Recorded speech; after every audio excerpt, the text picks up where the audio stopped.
There's a tournament up in San Jose. My plane's supposed to take off in 10 minutes. I can't find my players. Could you page them for me? Stupid old man, you watch where you going. Never you mind. Step over here, please. They done got my boy Hayward. That won't be necessary. You mean if we get sick, we gotta do it in this? You got it. What are you gonna give Coolidge? A shopping bag? What was that? Santa María, Madre de Dios, ruega por nosotros.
Hey, is it possible to have a heart attack at 16? I ain't never heard of it, man. Why? I think I'm about to make medical history. Okay, you guys, take a breather. I'm trying. I know you guys are tired, but you'll have a lot of chance to rest on the plane. On the what? On the plane. You guys don't think I'd be working you harder than usual for nothing, do you? Hey, where we going, Coach? There's a tournament up in San Jose. Tournament director called me, told me that one of the teams had to drop out at the last minute, and could we fill in? We'll fill it up, bro. Yes, it is a tough tournament. But it'll be good experience for you, on top of which they're going to pay for the tickets. What about school? You're getting a day off. Jackson. Jackson. Me? Start handing these out, will you? What are those, Coach? Permission slips. Take them home, have your mother sign them, bring them back to me tomorrow. Hey, man, I don't need nobody's permission to do nothing. Anybody shows up without a signed permission slip, stays. Hey, Coach, Yeah, Ghosty. I can't get my mother to sign. Why not? I don't have a mother. Have your father sign it. I don't have a father either, Coach. Well, Goldstein, what do you have? I got a grandmother, a couple aunts and uncles. Okay, have one of them sign it. Just for my information, how many of you guys been on a plane before? Anybody here afraid to fly? Okay, plane leaves 9 o'clock tomorrow morning, so we meet in front of the building right here, 8 o'clock sharp.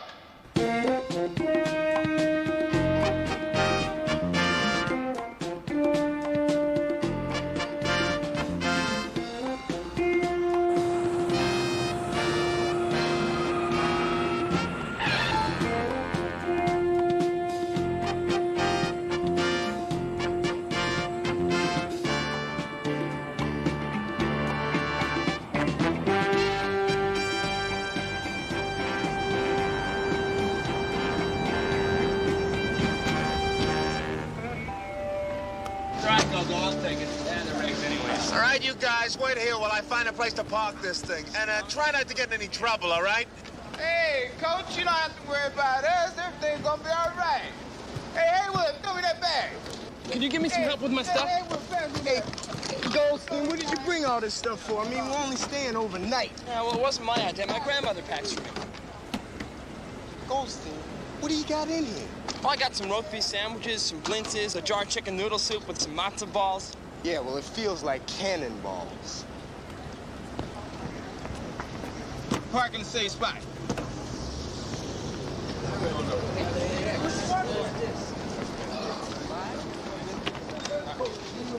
Hey, Goldstein, man, why didn't you One leave for this each stuff guy. home, man? So what, man?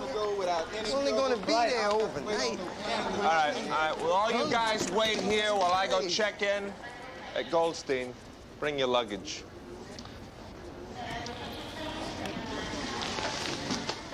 Put it right in here.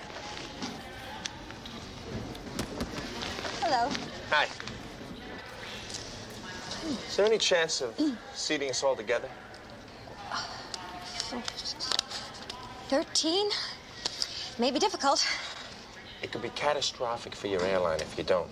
See, I'm a high school basketball coach. I'm taking my players to San Jose. I don't think any one of them has ever been on a plane before. Trust me, they're more than high-spirited. I don't think there's anything to worry about, sir. We have trained personnel that'll help make their flight as enjoyable as possible. It's not them I'm worried about. It's the other passengers. They tend to get, how can I put it, out of control. I think we can handle them. Where are they? They're over there. Where? Over there.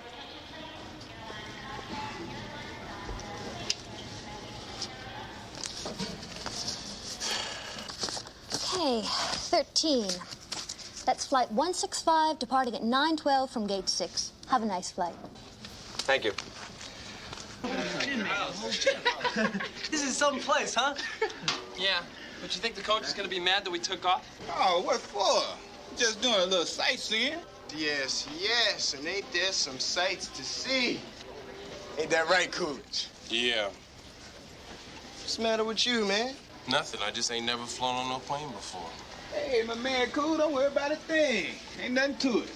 You ever flown on a plane before? Not exactly, but I have done some flying in my time, if you get my drift.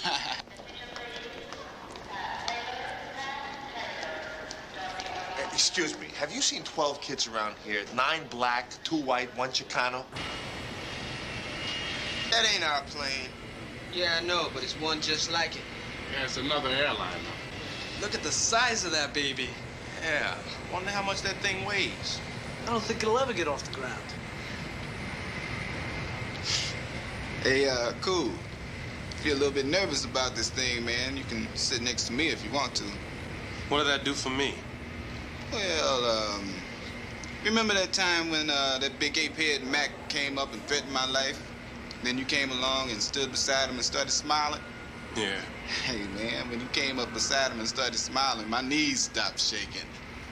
Just say, like, I'm returning the favor, bruh. I appreciate that. Hey, think nothing of it, bruh. Hey, you want to sit together? Why? I don't know. I just thought. If you start thinking, you're gonna start getting headaches.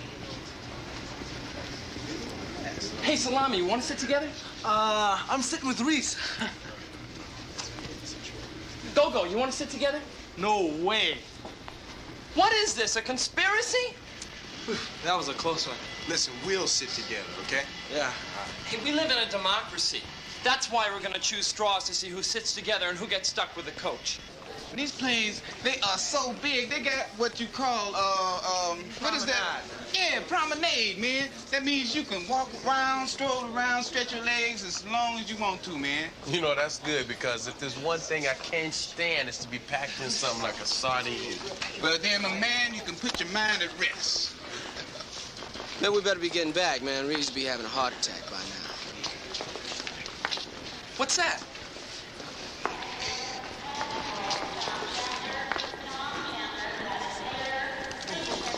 Let's see. Instructions. Push button indicating desired value of policy. Indicate name of beneficiary. What is this? Wait a second. I think I got it. This is insurance in case the plane crashes and we get killed. They've also got insurance for, let's see, internal injuries, loss of an arm, loss of a leg, loss of an arm and a leg. Hey, Jackson, you got something against being black? No, man, why? Because you turning white. All right, listen, how much is it, man? $1. $1? Well, how can we beat that? Well, look, you think we ought to chip in and get some? At these prices? Really? Here you go. What should we get? Here they got 25. I think we ought to get right here. Well, hold on. Let's do this thing logically. Now, what is the most that we can collect? $30,000. Well, let's take that. Okay. What's this here, man? Wait a minute. Here it is. This is it. Yeah, but whose name do we put on it? What about the coach? Yeah, put Reeves on that bad boy. Yeah. And who shall we put as the beneficiary? Hey, well, how about us? Ace Airline Flight 165, now boarding at Gate 6. Hey, that must be our flight.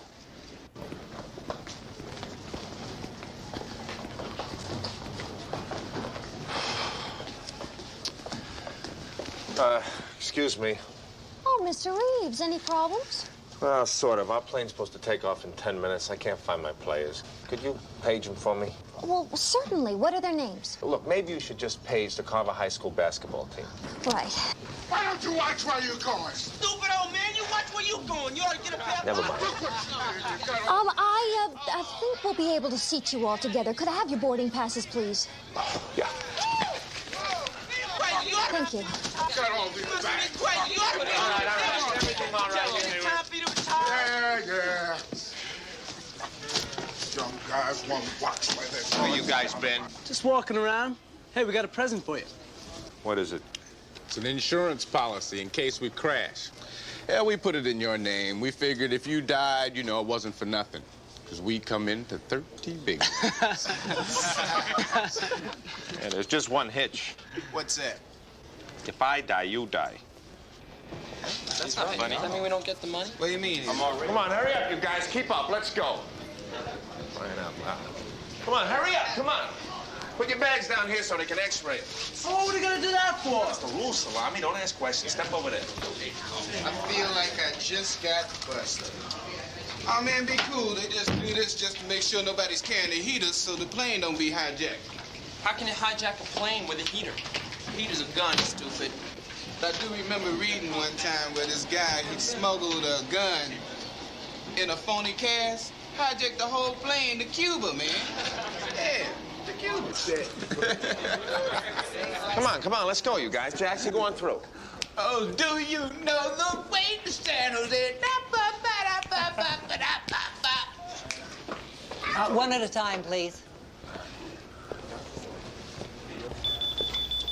Step over here, please. They done got my boy Hayward. That won't be necessary. Is there a problem here? Turn around. Empty the back pocket.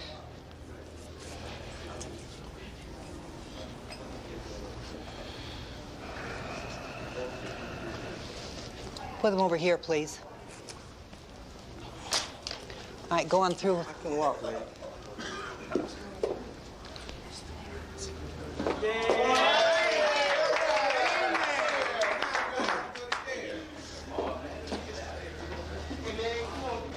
Come on, cool. Come on, let's go. Let's go.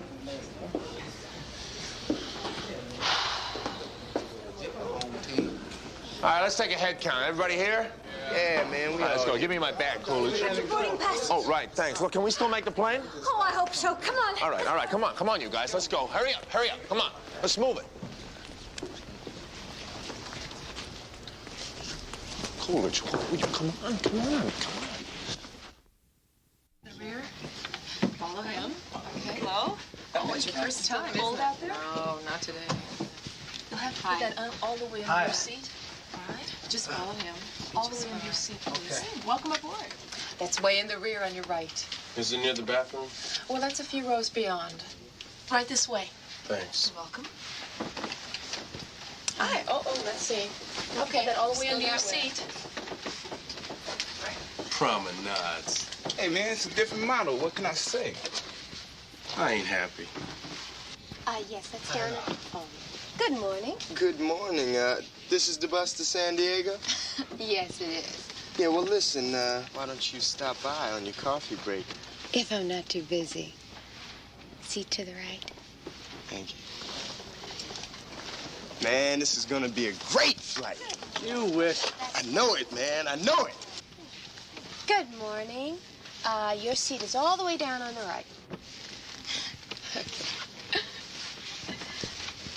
And you can sit anywhere you like. Hey, are you guys on a basketball team? Of course, kid. Which one? The Lakers. I'm Kareem Abdul-Jabbar, and that's Jamal Wilkes. Is that Jerry West? In the flesh. Hey, Jab, once we're in the air, you can sign all the autographs you want, but for now, will you just move it?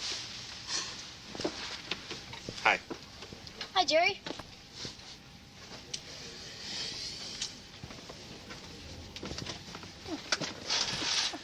What's this for? Read what's on the bottom of the bag.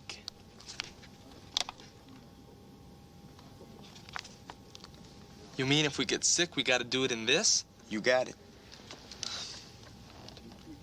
What are you gonna give Coolidge? A shopping bag? Good morning. Welcome aboard Flight 165 to San Jose. We will be departing in just a few minutes. While aboard the aircraft, please observe the fastened seatbelt and no smoking signs. My name is Bonnie. Nancy and I will be serving you in first class. Shelley will be serving you in coach. We will be your attendants for this flight. Because Well, we consider your you got a safety to be name. very Now all you gotta do is wait for her to announce a phone number. acquaint you with the safety features of this 727 aircraft.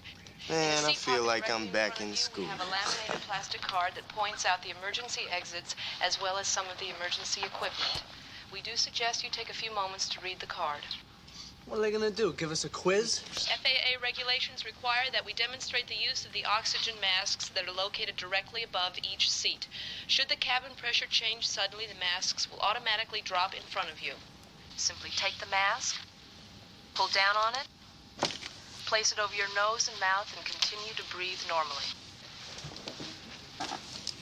Do you have a question? Yeah, you said that the mask would fall when the pressure changed, but you didn't explain why the pressure was gonna change. You dig where I'm coming from? like what I want to know is the thing safe or not? The plane is very safe, but we do have our emergency procedures. Emergencies? That's all you've been talking about is emergencies. Seem to me like you ain't got all the bugs ironed out of this thing yet. We'd now like to point out our emergency exits. The primary and the secondary located over the wings. I would also like to call your attention to the seat cushions, which can be used as flotation equipment. Hey, man, what was that noise? It's just the engine, man. Flight attendants, please be seated for takeoff.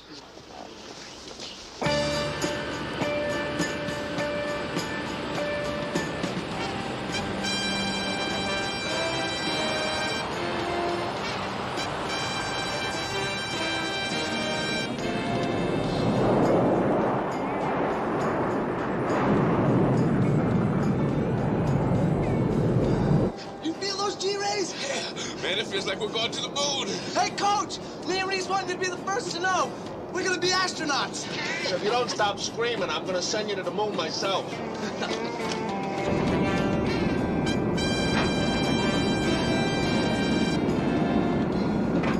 Santa María, Madre de Dios, ruega por nosotros ahora y en la hora de nuestra muerte. Amén.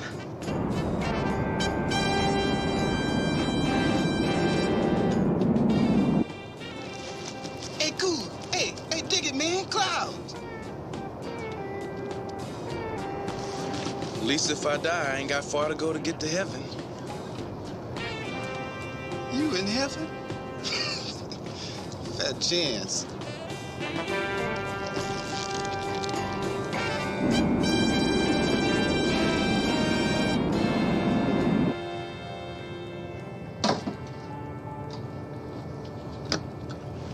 Ladies and gentlemen, the captain has turned off the fastened seatbelt sign and you are free to walk around the cabin.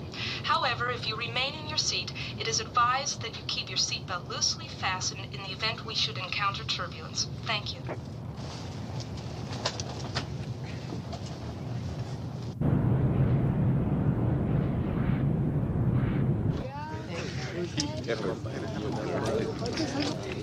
Would you like a drink?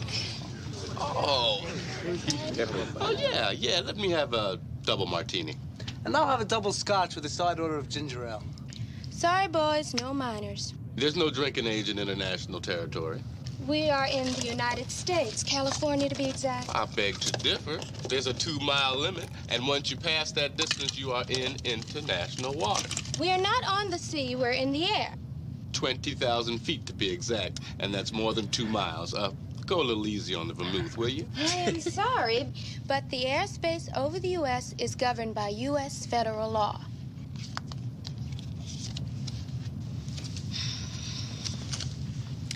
Clarence Brown, date of birth 9/4/35, which makes you 44 years old. Well, I can't help it. I look young for my age. How about a couple of soft drinks? Man, you know how to bring them to their knees.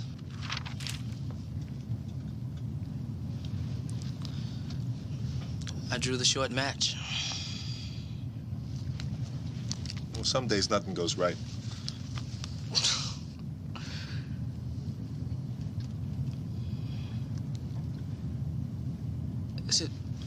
Listen, what's your story?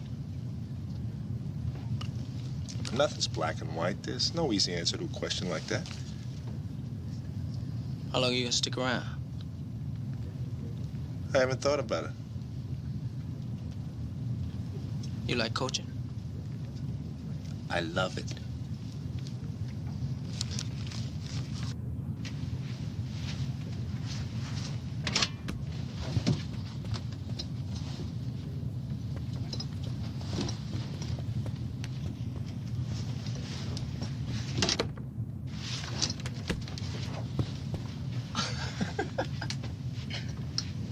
You, my man, is never gonna make it.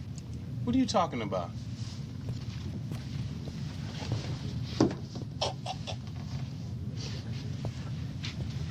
Oh, wait.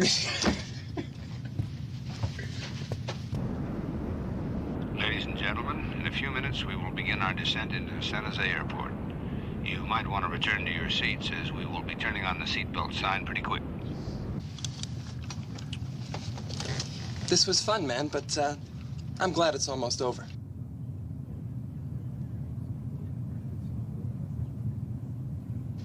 You ever been to San Jose Airport? Once. What for? We were coming in to play Golden State, and this was the only airport wasn't fogged in. What was that?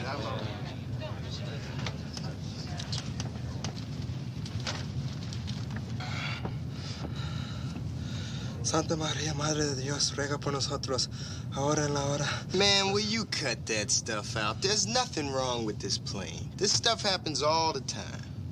You sure? Yes, I'm sure.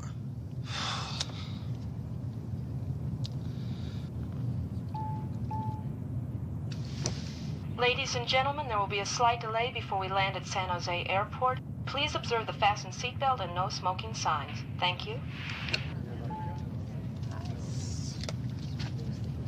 I wonder what the trouble is. Who knows? Ought to be a law. There is. It's called Murphy's Law. What's that? Anything that can go wrong will go wrong.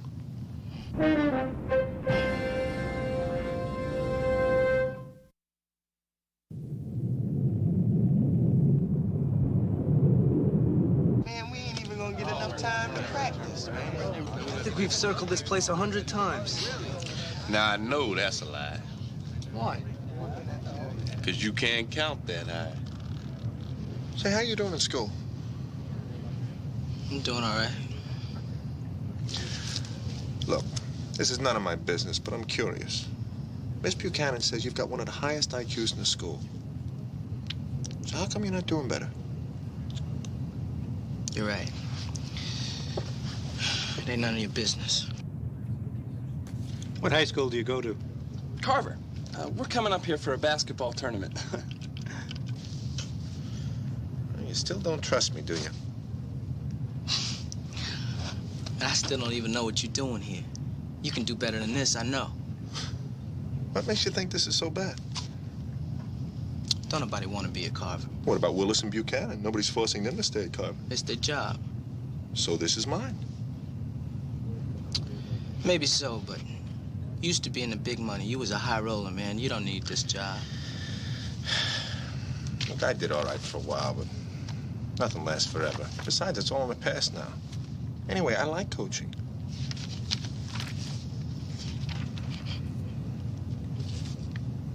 Tell me something. If they came to you and they offered you a coaching job at UCLA or somewhere like that, would you take it? I don't think that's gonna happen. Yeah, but what if they did? I'd probably take it.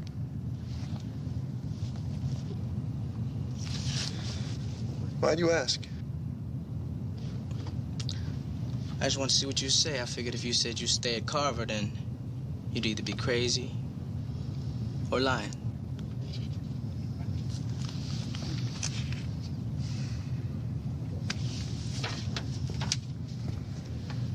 Excuse me. Yeah. I was talking to one of your players back there, and they told me who you were, and I wonder if I could have your autograph. No, I can't do that. I'd be embarrassed. I don't play pro ball anymore. I really appreciate it if you would. It's really not for me, it's for my kid. Well, what's your kid's name? Chris. I really appreciate this. I don't follow basketball myself, but I know you. Thank you. That's very nice. I'm a little confused. This says Kenny Reeves.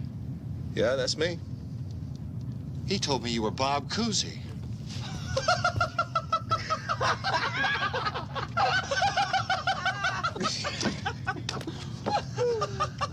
So, ladies and gentlemen, we just want to apologize for the inconvenience caused by this delay.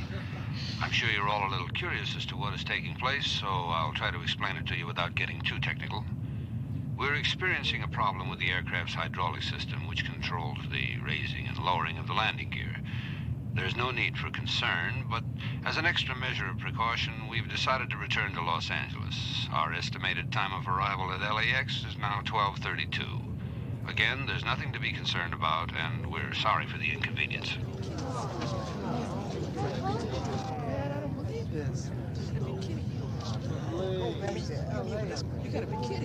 The captain has turned off the fasten seatbelt signs again, so anyone who has to use the lavatories may do so at this time.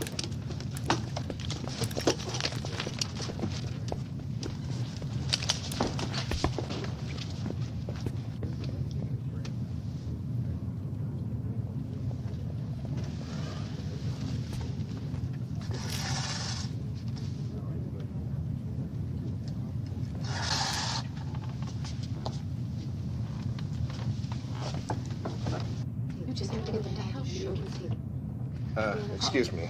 Oh, may I help you, sir? Yeah, you seem a little jumpy. Oh, well, you took me by surprise. I'm sorry. I just wanted to find out exactly what's going on. You know everything that we know. Now, would you please take what your I seat? know is you're 2 minutes out of San Jose Airport. You're turning around going back to L.A. Now, if there's any danger here, I'd like to know about it. I'm responsible for 12 kids who've never been on a plane before. The captain will make an announcement in just a few minutes. Now, if you please just Ladies take and your gentlemen, seat. may I have your attention, please? We're still experiencing a malfunction in our hydraulic system. What we do in this situation is lower the landing gear manually and then check visually that it's in place. An operation your co-pilot will be undertaking in just a few minutes. For your safety, I've asked our flight attendants to instruct you in emergency landing procedures. I'd like to emphasize that this is purely precautionary and in accordance with FAA regulations. There is no danger and no need to worry. Thank you for your cooperation. Now, would you please take your seat?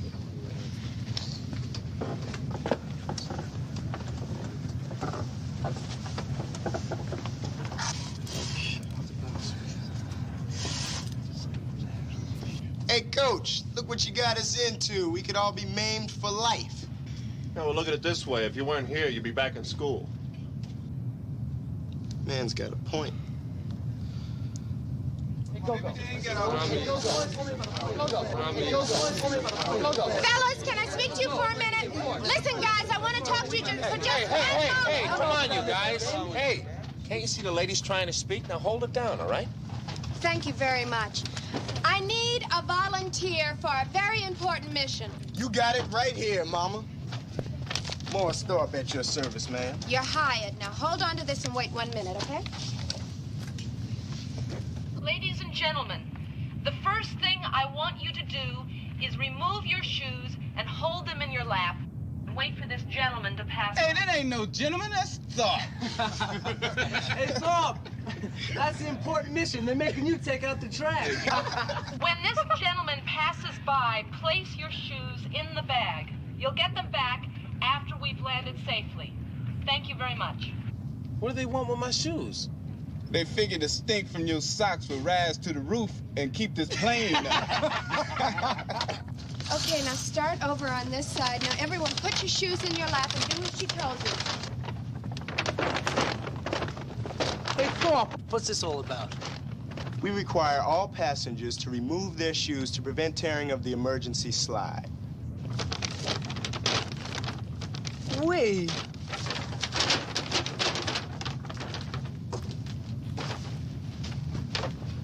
Oh, it scares me to death. I don't think we should. Shall I? Can I help you? Yeah. I was just wondering, do you need any more volunteers? You'd really like to help? Yeah. I figure if Thorpe can do it, any idiot could. Okay, come on. Wait right here. Hold these.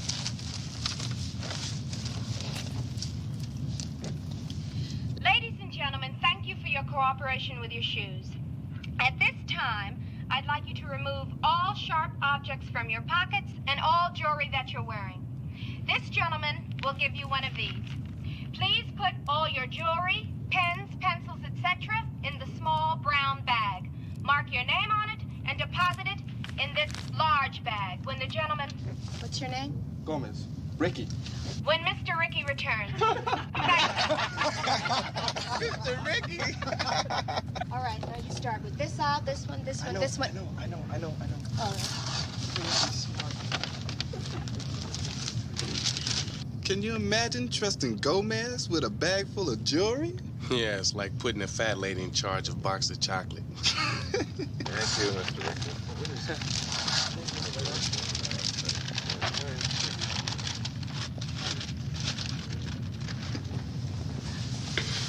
How about donating your services?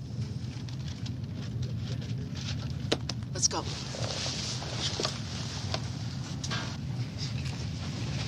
Excuse me, ma'am. You'll have to trade seats with these gentlemen for the rest of the flight. We need two very strong men sitting by the emergency exit. Seats 11D and E.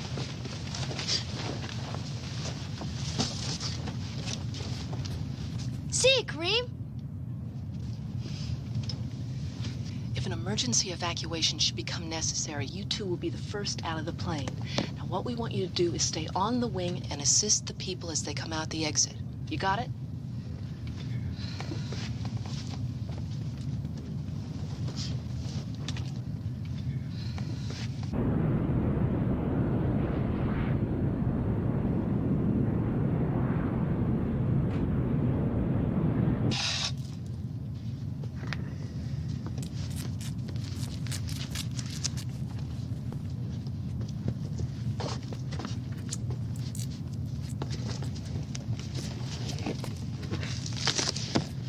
Thanks.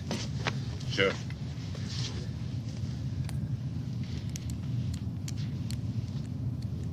What do you have to do? Well, I'm gonna look down this hatch and hope I find two green flags lined up perfectly. If they're not lined up perfectly or there's a red flag. I got you.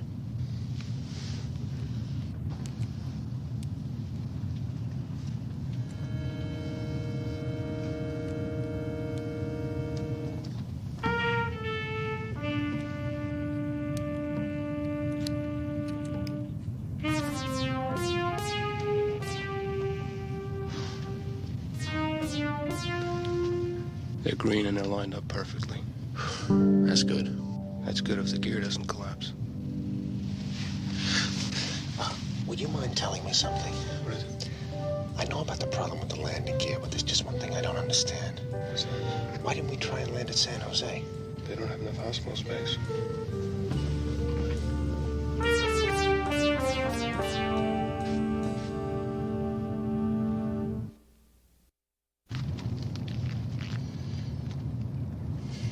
Hey, Jackson, you all right?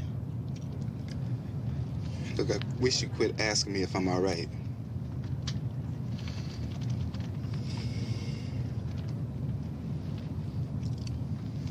scared. I know. What do you mean you know? I can see it. Well, how come you ain't scared? Because I don't hold it in like you do. I don't go around putting on no act like I'm Mr. Cool all the time. You're always walking around like you some bad dude instead of just being yourself. Oh, man, you don't know what you're talking about. Yeah? Remember the time you punched out Crazy Willie and his brother came looking for you with a gun? Yeah. And you didn't show up to school for a week because you said you were sick? Man, everybody knew you weren't sick. I was too sick. Yeah, well, you got better pretty quick when Hayward smoothed things over. Look, man, what I'm trying to tell you is, one, it's okay to get scared because everybody gets scared. And two, you ain't fooling nobody but yourself. How come you ain't scared of dying? I don't think about it. Well, I do. I think about it all the time. When I was a kid, I used to lie in bed and try to imagine what it was like to die. I closed my eyes real tight and just feel myself slipping away. And then sometimes I would imagine that I'm really dead.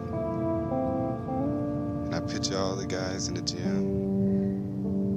and you or Thought come in and tell everybody I'm dead. And I imagine what everybody is saying. Coach is holding back tears, and the whole school shows up for my funeral. Miss Buchanan is crying, saying how she was always in love with me and never told me, and how everybody is saying they're gonna miss Curtis Jackson. And I think about all of that, and it makes me feel good. So every time I feel bad, I just picture that scene where I'm dead, and it makes me feel good. Man, you got some imagination. You ought to be a writer.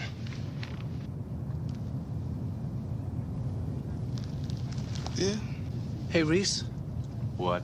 I thought we were supposed to land in Los Angeles. We are. Well, if we are, the pilot must have fallen asleep because we're heading out to sea.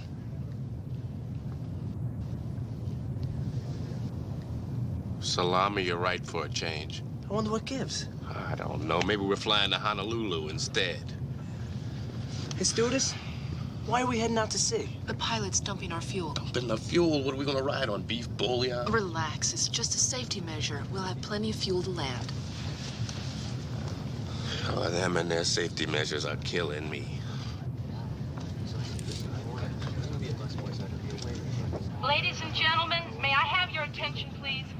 The captain has just informed me that we will be making a precautionary landing in Los Angeles in approximately 15 minutes.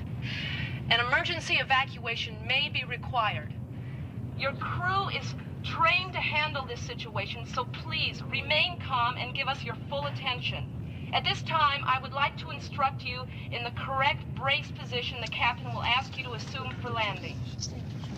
The flight attendants will give each of you a pillow. Excuse me, could you stand up? Thank you. Take the pillow, place it right here in your lap. Tighten your seatbelt as tight as it will go. Feet apart, flat on the floor. Clasp your hands, place them behind your head. Bend over, placing your head in the pillow. Hold this position until the plane comes to a complete stop. Does everybody understand? Yeah. I don't think I know how to do this. Sure you do. It's real easy. You don't know Salami. He's pretty dumb. I am not. Here, let me show you. Clasp your hands behind your head. You know, he's right. I'm stupid. I bet you're not. Now, bend over. That's it. You know, I don't pay attention in school either. I think it's a habit or something. You're doing fine. That's exactly right. I'm not so dumb. I don't think I know how to do it either. Like this? That's it. Thank you very much. It's okay. You see that, man? Hey, Gomez, listen, why don't you cut that stuff out, man? It's not gonna help us now anyway. Don't you believe in God? Listen, when I was little, I used to believe in God and Santa Claus. Now I only believe in Santa. Man, if you don't believe in God, How do you expect them to help you? You mean to tell me you believe in all that Bible stuff? Moses parting the Red Sea, the masses being fed by just one fish, and Adam and Eve? How do you know it ain't true? Listen, the Bible said God created the heavens and the earth. I know. If he did that, you don't think he could stop a plane from crashing? Haven't you ever heard of the Big Bang Theory? What's that? That's how scientists believe the universe got started. You see, a long, long time ago, there was this big explosion, right? And out of this explosion, the planets were formed. Well, what caused the explosion? They don't know yet. Maybe it was God.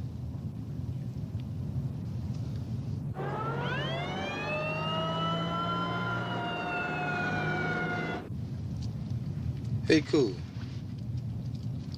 If you had a choice of dying, what would it be? What kind of question is that? No, seriously, man.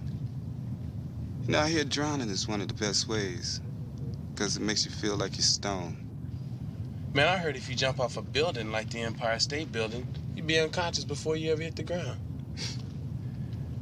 I know one way I wouldn't want to go. What's that? Electric chair.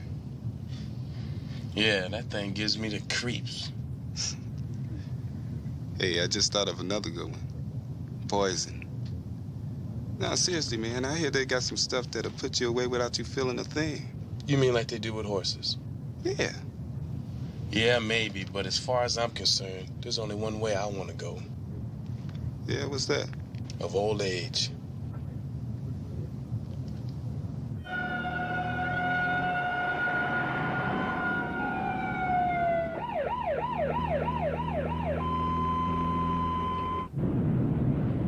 Ladies and gentlemen, this will be my final progress report before making our descent into LAX, which should be in approximately 3 minutes. Everything on board the aircraft and on the ground is go. And I'd like to thank all of you for your cooperation. I'd like to emphasize that we're anticipating no problems, but I'd like to stress the importance for your safety and that of your fellow passengers of following all emergency landing procedures and any directions given to you by our flight attendants. We are now making our approach into LAX. The next time you hear my voice will be 30 seconds before landing. At that time, I'd like you to assume the brace position and hold it until the plane comes to a complete stop. Again, thank you for your cooperation.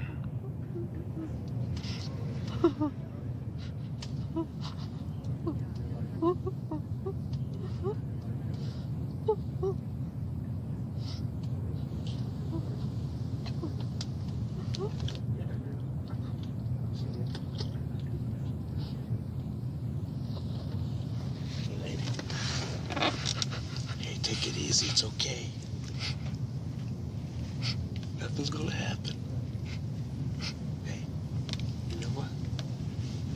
It's all precautionary. You don't even gotta worry. Thank you.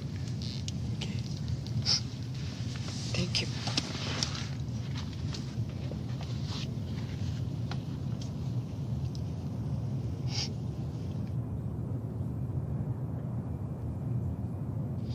There's the runway. Finally. I just want to get this thing over with. Man, I hope the stop this plane's coming to ain't too sudden.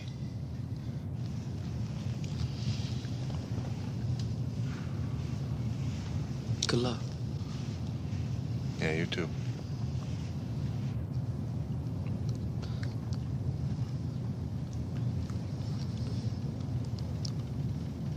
Ladies and gentlemen, please take the brace position. Do I face left or right? It ain't gonna make no difference.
this is your captain.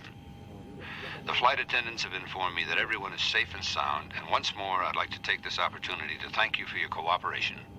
Good day.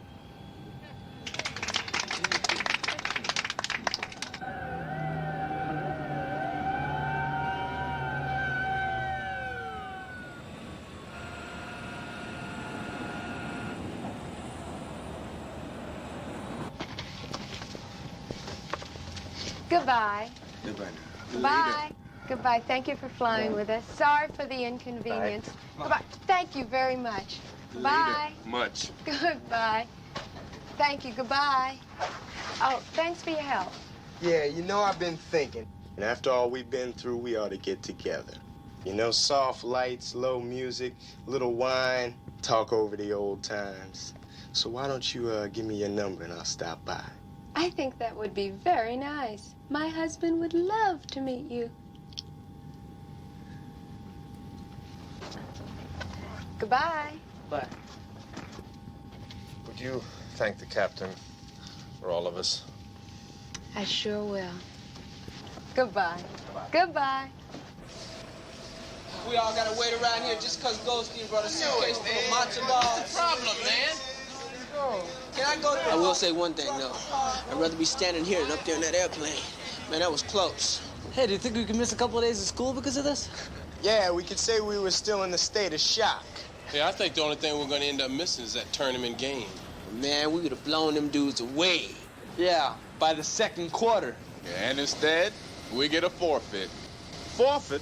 Who said anything about a forfeit? The game doesn't start till 7 o'clock. There's another plane leaving in 20 minutes. So what?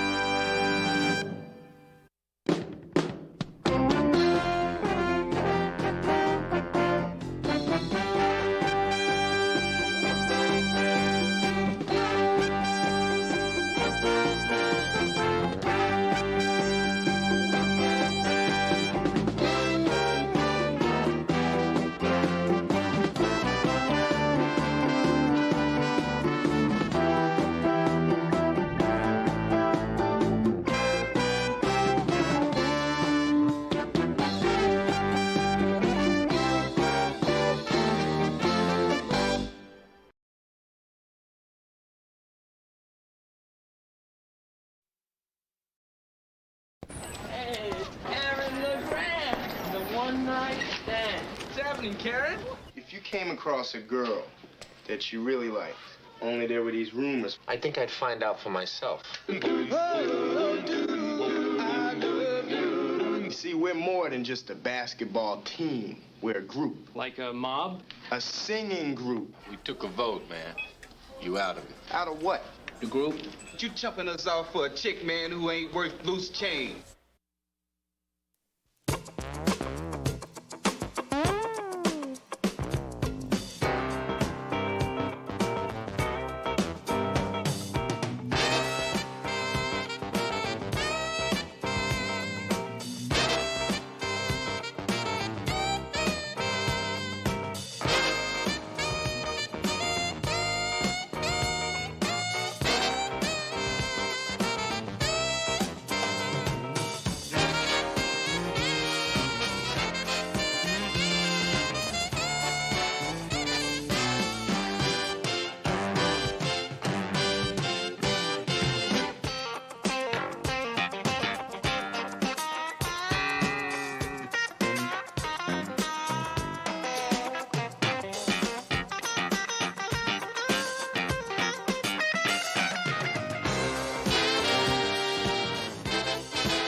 turn this into mush. I just want to tell you guys how proud I am of all of you and why. We're not going to be in the playoffs this year because we lost too many games early on. And you all knew that going into this game. All you had to play for was pride. It's the last game of the season. And that's exactly what every one of you did right down the line. You played with pride. You went out there with nothing at stake and beat the pants off of a team that's going into the first divisional playoff. All right. And we got a lot to look forward to next season. I'm really proud of you guys. And you've got every right to be proud of yourselves. Oh!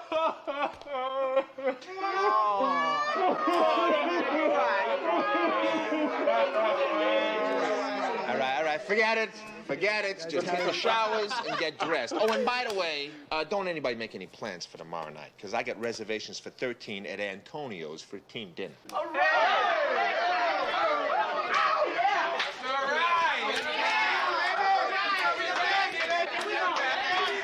You're pushing me too far. I love you more. All I saw before. I squeezed you and I held you, but I could not tell you I love you. Take it back. You. Take it back. Will you take it back? You put me down real nice. This love affair. You're taking the largest slice from my life. And I see it. Starting now, it's gonna have more meaning, girl. Take it back. Girl. Take it back. Oh, yeah. All right. Who's like a clown? Hey, that didn't sound bad. Yeah, man, just when the season ends, we start playing like NBA material and singing like Motown material. Yeah, I'm a miss singing in the shower. Why do we gotta stop? Because basketball season's over, and if we start getting together to take showers, people are gonna talk. Hey, listen, man, Salami's right. I mean, just because basketball season's over don't mean we gotta stop singing. Yeah, man, we got it all. We got a white boy, we got a Mexican, we got a Zulu, we got all you brothers, man. We can have soul, salsa, disco. Wait a minute, man. Don't forget blues, man. We gotta have blues. Yeah, and blues, too. Hey, what do we do? Well, why don't we go see Mr. Leonard, the music teacher, first thing tomorrow morning? Why him, man? All he knows is that Beethoven stuff. Well, he can teach us a few things, brother. What's he gonna teach us? He's a teacher. What does he know? Yeah, that's right. Hey. Yeah, you think Mr. Leonard's in yet? I don't know, man. If he ain't, we'll wait for him. Look, the sooner we get the show on the road, the sooner we get the show on the road. Look who's coming. Hey, it's Karen LeGrand, the one-night stand. Hey, how you doing, Karen? How's it going, sweetheart? Won't you take a walk? I am, with you, baby cakes. Hey, listen, Karen, what you gonna do this weekend? I don't know. Hey, Thorpe, come on, man. Wait, listen. This folks trying to sing? Sounds like a dead kid. I want to hang out in the basement. Dal nostro tesoro. Tesoro.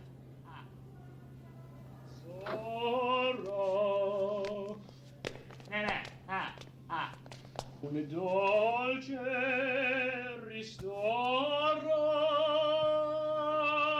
al cuore porgerà.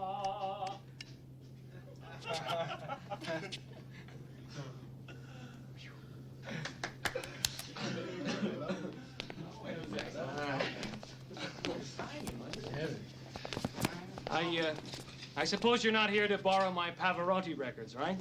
No, actually, we're here to ask you a couple of questions. About what? About music.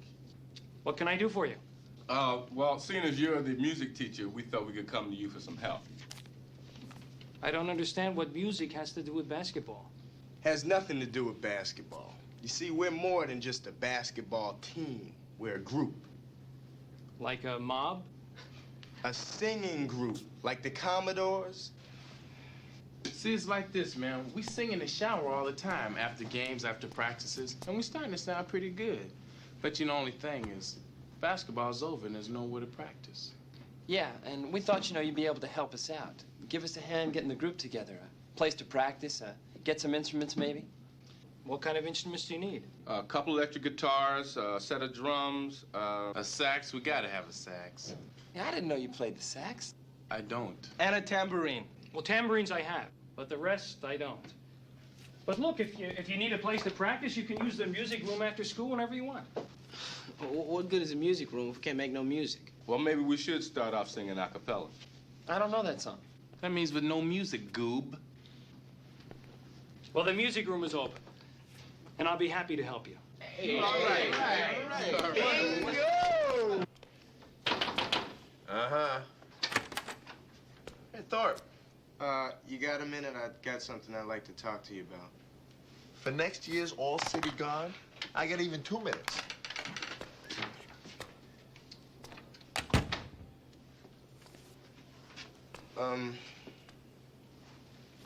If you came across a girl that you really liked, that you thought was worth putting some time into, only there were these rumors flying around about her past, you know, what would you do?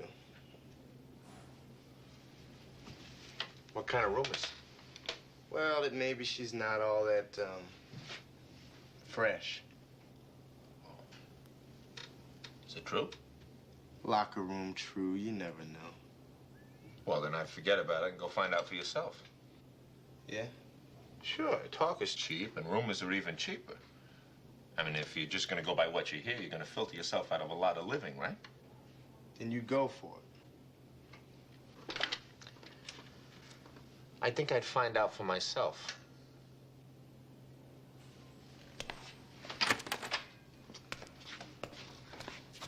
Thanks. Shorty. Hey, what's happening, man? Hey, man, what it is? Hey, where's Doc? You over there talking to that chick.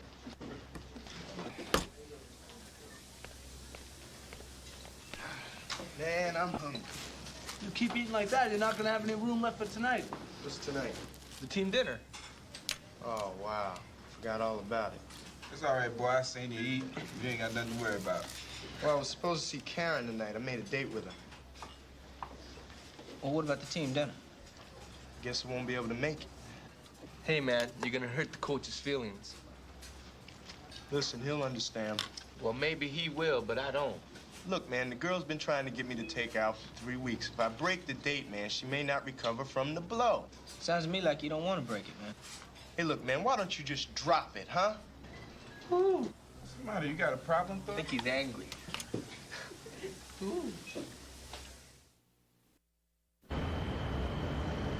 Let's have some of this, Hey, Coach, over here. Sorry I'm late. Yeah, hey, Coach, what's in the box there? Never mind, we'll get to that later. Where's Thorpe and Goldstein? Goldstein's in the Kaibo. Oh, yeah? Well, where's Thorpe? He's not gonna be able to make it tonight. Was anything wrong? I mean, is he sick or something? No, nothing like that, Coach. Come on, out with it. I know when you guys are covering up. What kind of trouble is he in now? He's out with this chick, you know. Oh, yeah, I think I remember mentioning something about that. What are we gonna have for dinner? Evening, Coach. What's in the box? A surprise. Have a seat. Waiter? Can I take your order? Yeah, what's this stuff? Oh, that's mostaccioli. It's a pasta. What's this? Osco Busco? No. Osso buco. It's a veal dish. Waiter. I'll start with the baked clams. Then I'll have the shrimp marinara with a side of ziti and meat sauce. Hey, very good, sir. Huh? Well, I'll have the meatball and spaghetti. That sounds good to me, too. Yeah, I think that's good. Yeah. It's 11 meatballs and spaghetti. And a case of beer. Yeah, I think Pass that's on that. Bring him a glass of milk. Sodas for everybody else. You guys may be terrors out in the street, but in the restaurant, you're a bunch of chickens. Well, when you gonna show us what's in the box, Coach? Well, after we eat. Ah, come on, Coach. Let's open it now. Yeah, the curiosity is killing me. Okay. I thought we'd wait till after we eat so you wouldn't spill anything on him, but, Whoa. Haywood? Oh, man. She's right. Gomez. All right, that's mine. And Where's mine? for Coolidge, extra long, extra large, extra wide. That's all right.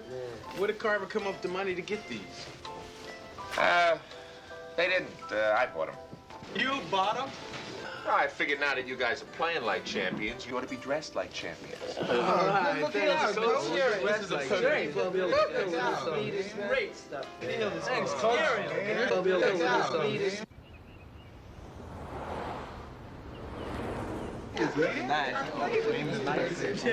Hey! What's going on? We're going down to see Mr. Leonard. Well, you weren't gonna start without me or something. Well, the line in your office was busy. I mean, without me, you talking about a career of shower singing. Hey, what's with the new jackets? They're a gift from the coach. Yeah? Yeah, given to us at the team dinner. So what'd you do with mine? Burn it? No, we left it with the coach, man. He said you could come by and pick it up anytime, if you dare. Come on, let's go sing. So what happened with Karen, anyway? She didn't show. Par for the course. Hey, hold it. Now, what you gotta have in a lead singer, man, is somebody that all the chicks are gonna go crazy over. Yeah, that's right, me. Meaning me. Oh, come on, please, man. What are you talking about? How you gonna do All that? right, well, listen, man. Listen, we'll let Mr. Leonard decide, and whatever he says goes. Cool. Mr. Leonard. Cool. Wrap this down, man. Mr. Leonard, Look here, man. listen, we having a small altercation surrounding the issue of who is to be the lead singer. I think the solution is simply not to have one lead singer. Oh, man, but every group's got a lead singer. You ever hear of the Marcells? No. Or a group called the Sharps? Sharps. Yeah, they were a group in the 50s. They cut a record of Stormy Weather. It was a classic. Well, you must know the Drifters. Oh, yeah, I heard it. Well, these groups had different lead singers. Everybody sang lead. The Drifters, it was Benny King. He sang lead. And Clyde McFadder sang lead, too. You mean both those guys sang lead with the Drifters? That's right. Hey, yeah, okay, that's cool, man. We just split it up. Thanks a lot. We can work it. All right. All right, no, we're gonna sing. I do. How about I do? Yeah, I know that. All right, here we Start go. off, man. 1, 2, 1, 2, 3, 4.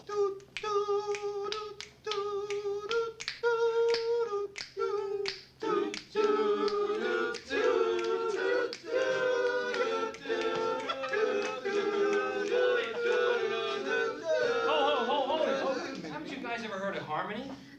What does brotherhood have to do with singing? No, not that kind of harmony. Come over here for a minute. Can anybody hit this note? Yeah.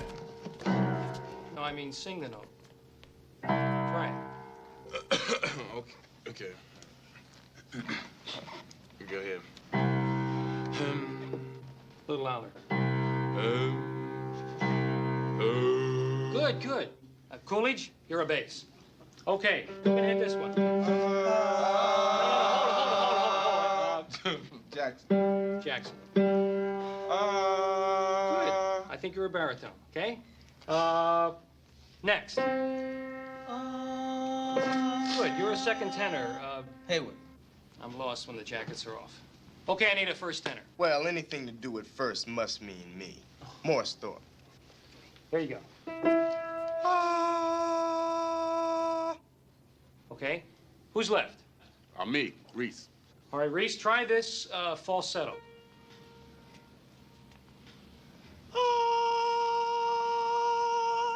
Good. Okay, Salami. Salami and Goldstein. You hit the same note as Haywood. No, this one right here. Okay, and you. Gomez. Hit the same note as Mr. Thorpe. What's your note?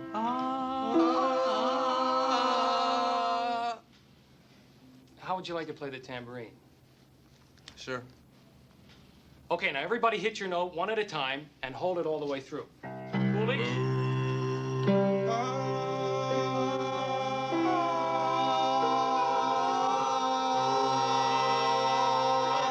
It's not bad. Not too bad at all. Now, I wasn't going to say anything unless I thought you were good enough. But if you like, we can work on a number for you to sing at the spring dance. If you're interested. Nothing.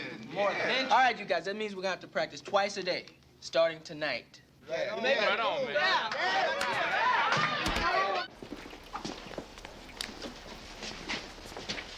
You missed a pretty good freebie last night, Thor. Jackets and everything. Yeah, I heard about it. Saw the guys. Listen, I'm sorry about skipping out on you last night. It's just that something kind of came up. The girl. Yeah, except the kicker is she never showed. Oh, no. Yeah, instead I could have been eating veal cutlet and garlic bread. Let me tell you something, Thor. There's only one thing in this world more unpredictable than a woman. And what, pray tell, is that? A woman with authority. Cafeteria duty. Thanks. Drop by the office. I'll give you your jacket. All right.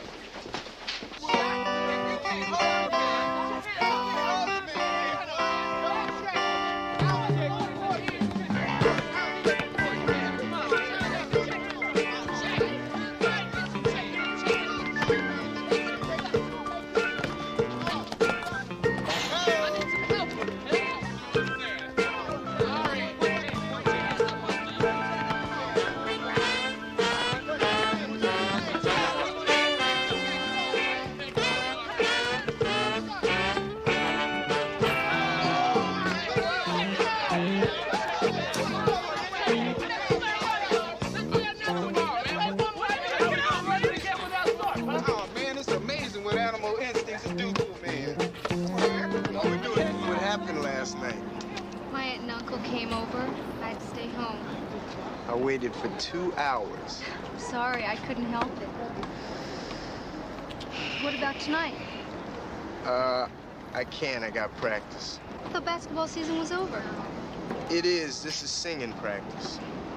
Okay, you don't want to go. Wait a second. Here's what we can do.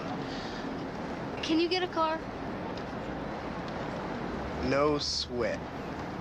Okay. Pick me up at 8. You got it.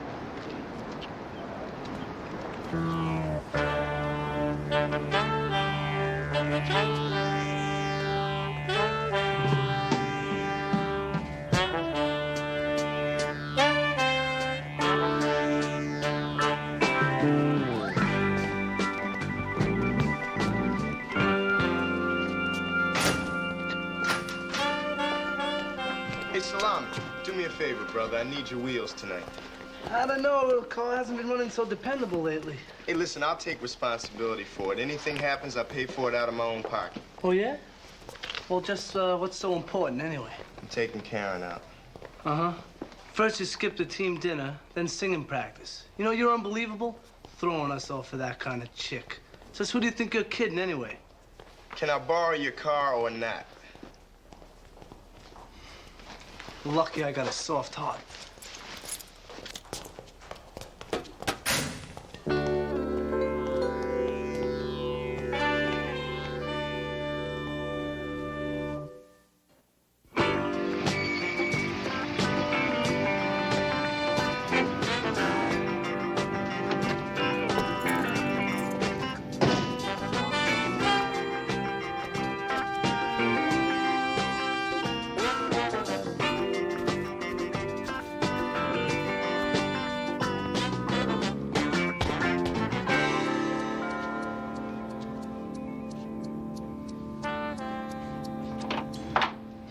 Yes?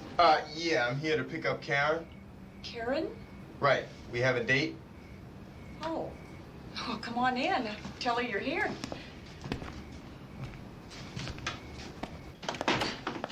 Here. Are you helping Karen study or something? No, we have a date. Oh. Well, can I get you anything while you're waiting? No, that's okay. Thank you. Well, I'll just go get her. Thank you very much.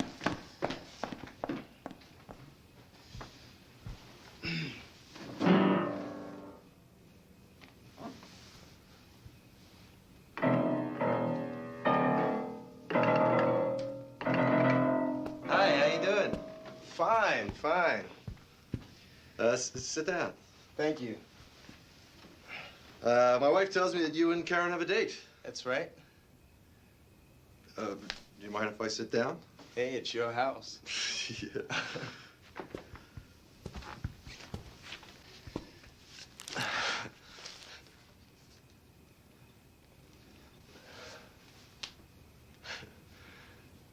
My wife and I really enjoyed Roots. Yeah, me too. Yeah, me too. Do you know Karen Long? Well, actually, this is our first date, but I knew of her. Huh? At school, I mean. Oh. Well, is this just a friendly date, or are you just friends, or what? Do you get my meaning? No, I'm not sure that I do. Well, what I mean is, what are your intentions?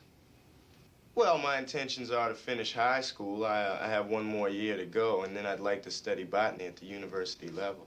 Hi. You ready to go? Yeah. Your father and I were just getting a little acquainted. Karen, I'd like you home by 9:30. Daddy, it's 8:30 now. Well, it's a school night. Well, I'll be home by 12. 11. You know, I got the distinct impression that your folks were a little surprised at my being of the colored persuasion. They didn't know you were black. I got the feeling they didn't even know you had a date. They didn't. I don't talk to my parents much. Besides, my father's a little uptight. I figured if I mentioned anything, he'd just make a scene about it. Yeah, he seemed a little concerned. I know how it is not talking to your parents, though. I don't talk to my folks much either. But it is good to have somebody to talk to when you have a problem. Who do you talk to? Well, sometimes I talk to my friends. Sometimes I talk to my coach. Your coach? Yeah. Isn't that a little corny? Well, who do you talk to when you have a problem? I don't have to talk to anybody. I don't have any problems. So, are we gonna drive around all night, or are we gonna go someplace? I have a place in mind.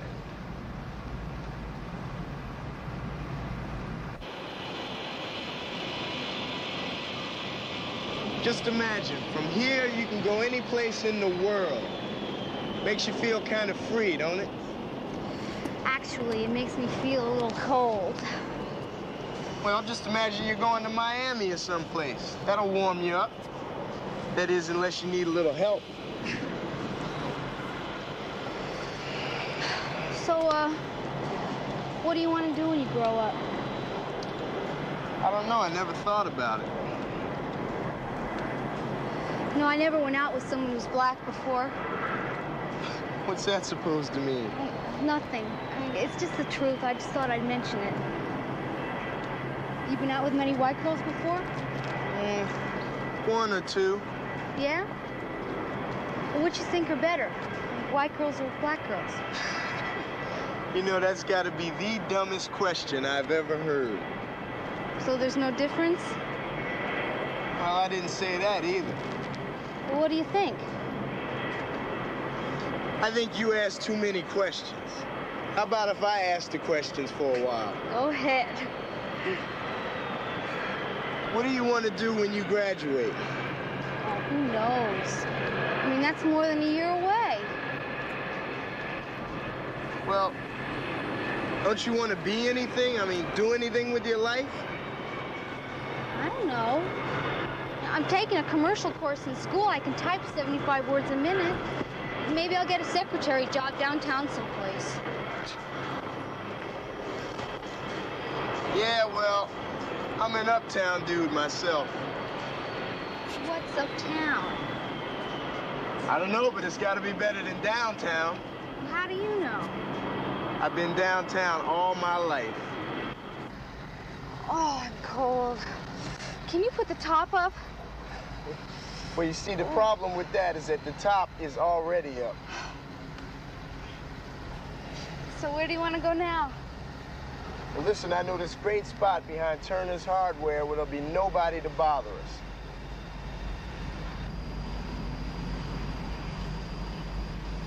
That's what you had in your mind?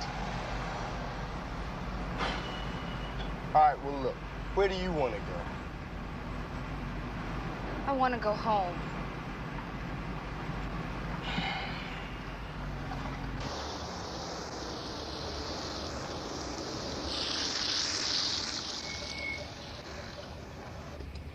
Well, good night. Wait a second. What's the matter with you? Nothing. Look, it's after 12. I gotta go, okay? Listen, the only reason I said that thing about parking behind Turner's was because I thought you expected me to.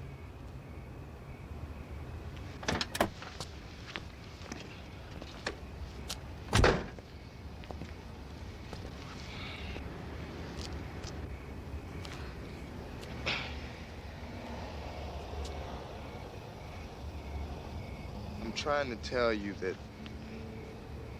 I like you. And I don't care what your reputation is. So what am I supposed to do? Get down on my knees and thank my lucky stars?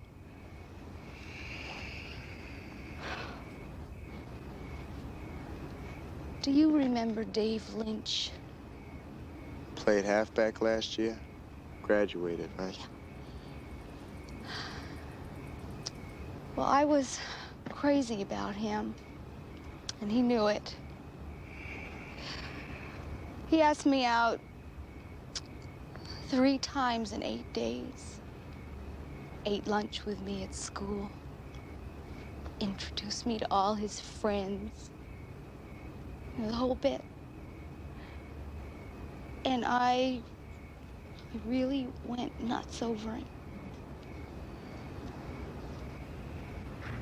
I loved him. And I showed him that I loved him. Well, after that, the lunches stopped.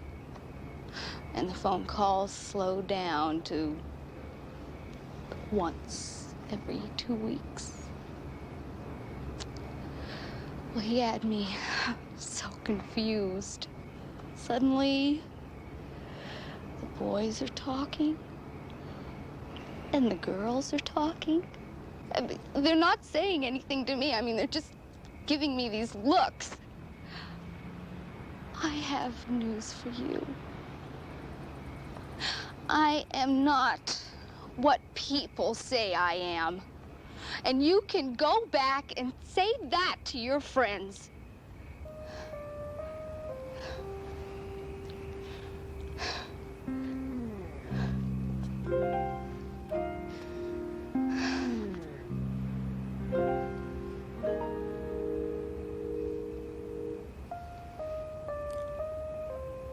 You want to go with me to that dance Friday night? You want to take me?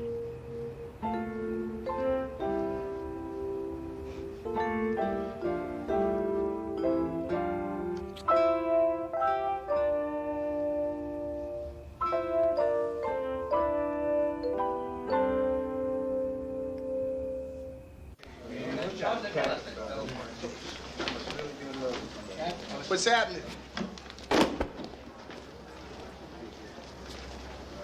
What'd you do that for? Seat's taken. Yeah? By who? We'll think of somebody. Hey, what the hell's this all about anyway? We took a vote, man. You out of it. Out of it? Out of what? The group, everything else, man. We decided that maybe you ought to spend all your little time with your new girlfriend. Yeah, well, if you're talking about Karen, then listen up, because there's some things you dudes ought to be hearing. What's things? Things about the girl that nobody around this dump knows. Man, when it comes to Karen LeGrand, man, there's nothing about that girl no one don't know. Hey, listen, man, I'm trying to tell you what's really going on. Hey, you talking on deaf ears, man. Now, it's one thing skipping a dinner. A practice maybe when you're going out with a chick that you really dig. But you chumping us off for a chick, man, who ain't worth loose change. And we don't want no parts of it, understand? Hey, man, let me tell you. No part. Dig?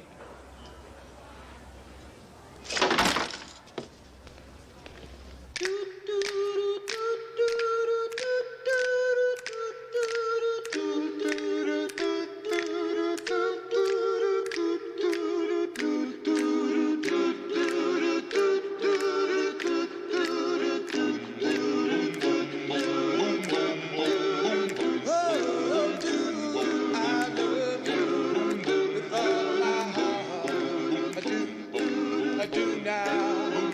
Yes, I do. Do I want you to stay by my side? I do now. Yes, I do. And I love you, my baby. Yes, I do. And I want you, oh, my darling. Yeah, yeah, yeah, yeah, yeah.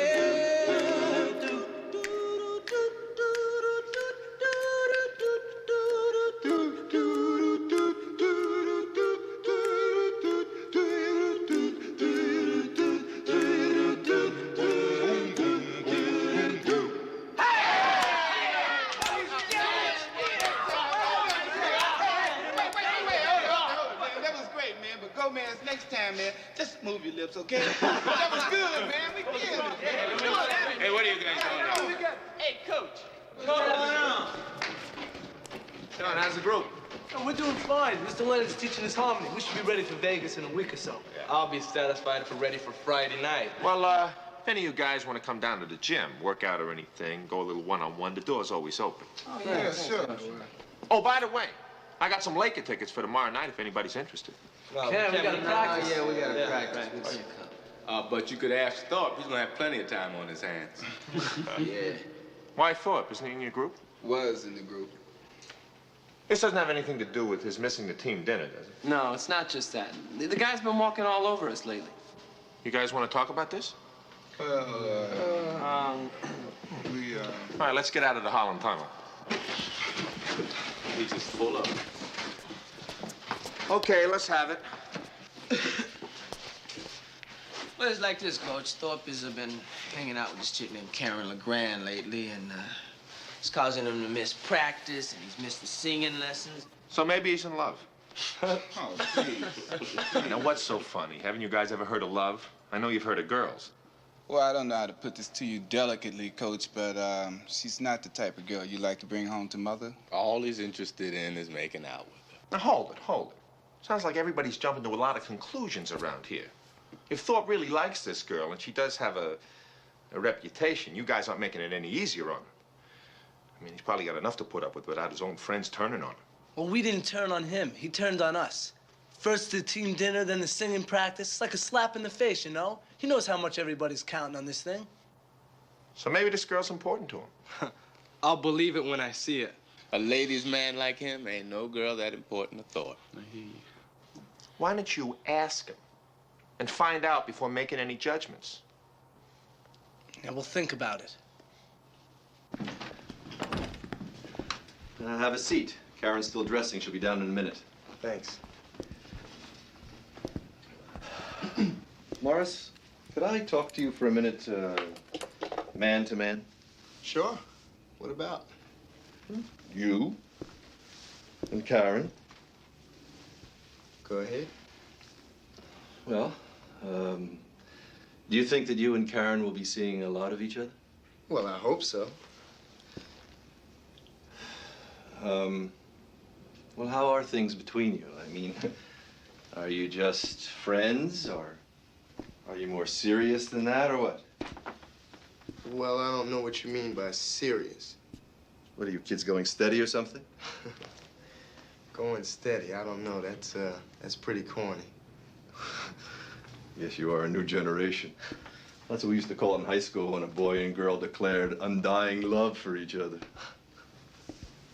You see, I met Karen's mother in high school. I think we were the only ones in our crowd to actually get married. Well, you know how it is with high school romances. Most of them just sort of fizzle out. What's this got to do with me and Karen? I don't know. I'm just trying to find out where things stand between you. Sounds to me like you're beating around the bush. I'm trying to be honest. What I have to say isn't easy. You know, when Karen told us that you were taking her to the dance tonight, well, her mother and I, well, we had a little talk. And you don't want me to take Karen to the dance? No, not at all. No, go to the dance. Enjoy yourself. Have a wonderful time. It's just that Karen's mother and I feel that it would be better after tonight if you and Karen didn't see each other anymore, before things get serious. How does Karen feel about this? I wanted to talk to you first. Look, I know what you're thinking. I am not a prejudiced man. Oh, no? What do you call it? At your age, life is simple. You're young and you're strong and you do what you want, and the hell with what the rest of the world thinks. For people like me, it's not so easy. I'm not proud about this, but... Well, I do care how the rest of the world thinks. I care what Karen's grandmother's going to think. I care what our neighbors are going to think. I care what our friends are going to think. Let's face it, everybody's not as liberal as they make themselves out to be. People will talk. And I'm scared that I'm just not going to know what to say to them. I don't know if you can understand that. Yeah, I understand. I got a grandmother, and I got neighbors, and I'm worrying about how they're gonna feel. You see, it's a two-sided coin, man. He's right.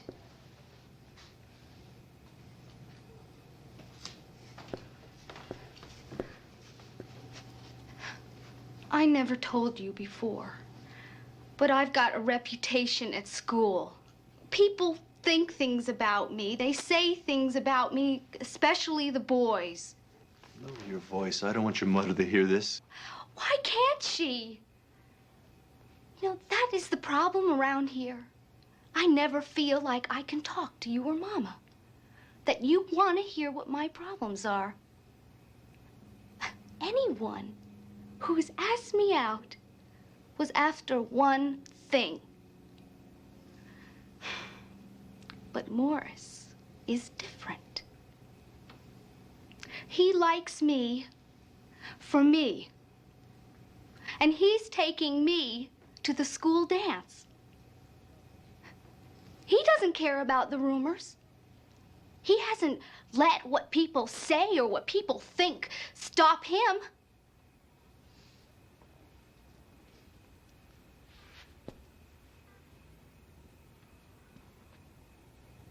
Have a good time.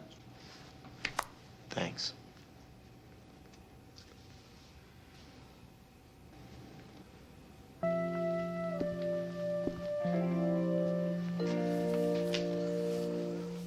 I love you. I love you too.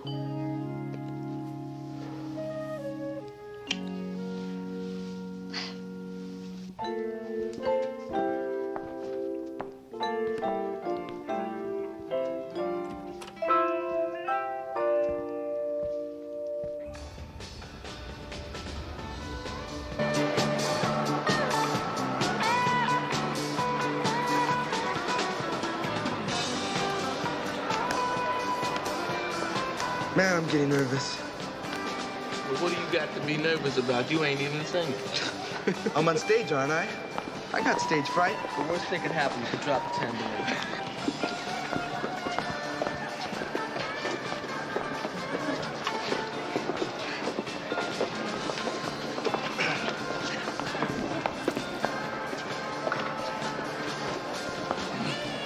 You know, it's been a long time since I've been to one of these. Yeah? How does it make you feel? Oh, well, that's because you are. Thank you. Thank you very much. How you doing, Coach? Oh, hi. Miss Buchanan, Mr. Willis. Morris, having a good time? Yeah, well, we just got here, but so far I'm having a real good time. How are you, Karen? Fine, thanks. Oh, I almost forgot. Coach, this is Karen LeGrand. Karen, this is the coach. Nice to meet you. I seen you around school. You know, Morris talks a lot about you. He says that you're the one he talks to when he's got a problem. Don't say that. Forget it. I didn't hear a thing.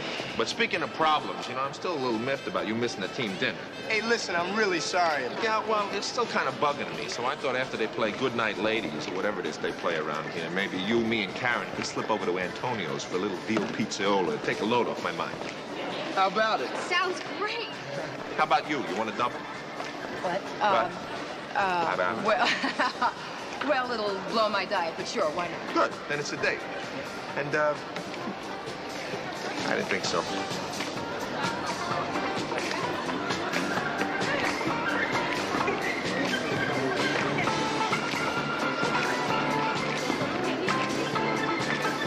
Hey, Coach. Hey, Mr. Willis. Mr. Wells. Coach. I will see you guys later. Have fun. Hi, Karen. Hi, Karen. Hello, Karen. Thorpe, we need to... Well, I mean, Gomez just ain't never gonna make it as a first tenor, and, Mr. Leonard says we go on in 15 minutes. Okay? Let me call my agent, fellas. Oh, get out of here. All that agent, man. You believe this? Oh, listen, Thorpe, I was wondering, man, if you wouldn't mind, maybe I could have one dance here with your lady. One dance. That's all I need, Jack. And listen, don't believe anything he tells you about me. Me? You. Say, Tharpy, why don't we catch us a couple of young tenders and kick it up? You know, maybe you wouldn't feel so old if you got out on the dance floor and kind of showed us some steps of your own. What do you mean, dance? Yeah, come on. No, I can't do that. Well, why not? I don't know how. Oh, well, come on. It's easy. You go out there and you watch what everybody else is doing. Excuse me. Trust me. You can handle pressure. Yeah, no, come on. Last time I trusted, I wound up with this yeah. job. Trust me, you can handle it. The knee. I shouldn't put any strain on it, you know. It could go any minute.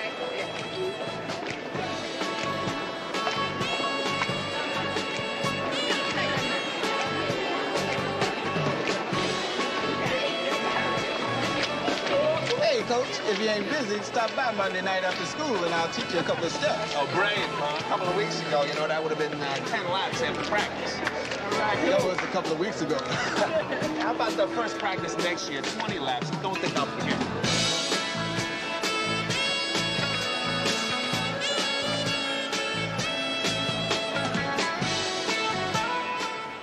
Ladies and gentlemen, can I have your attention, please? I want to introduce to you 8 young guys who you've all seen before, especially here in this gym, who are about to make their performing debut. They call themselves the Team, and here they are.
Now listen up.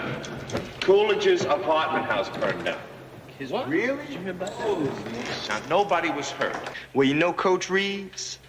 Well, he's going to adopt you. He is. I just want him to stay at my apartment for 3 weeks so we can play in a few games, that's all.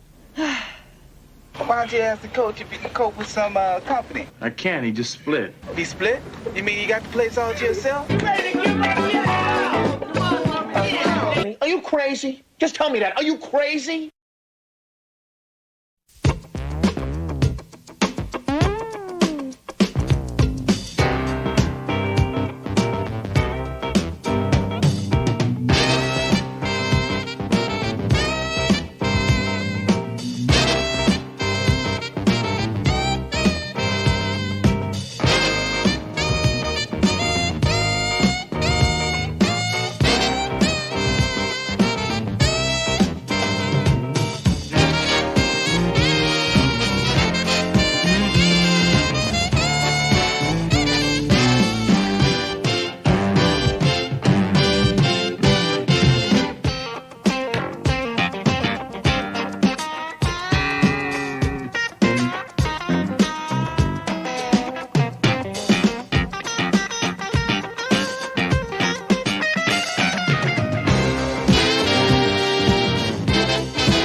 Warren! Oh, please. Oh, please. You know, if people were paid to sleep, you'd be a very rich man. Yeah. I promised Trina and Darren you'd make them pancakes for breakfast. Pancakes?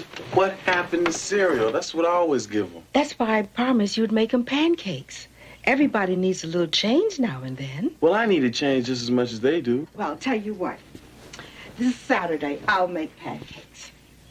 Well, actually, Miami Beach is what I had more in mind. I gotta get to work. Take good care of your brother and your sister. And make sure they get to school on time. Hmm? Okay, Mom. Bye. Bye, Mom. Love you.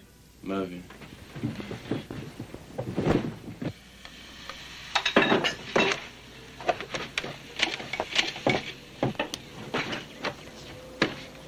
Warren, the button came off. Well, get a needle and thread and I'll sew it on.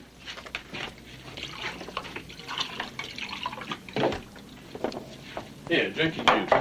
I don't like juice. Drink it anyway. Why? Because I told you to. Here, Warren. Here, give me. Sit down and eat your breakfast.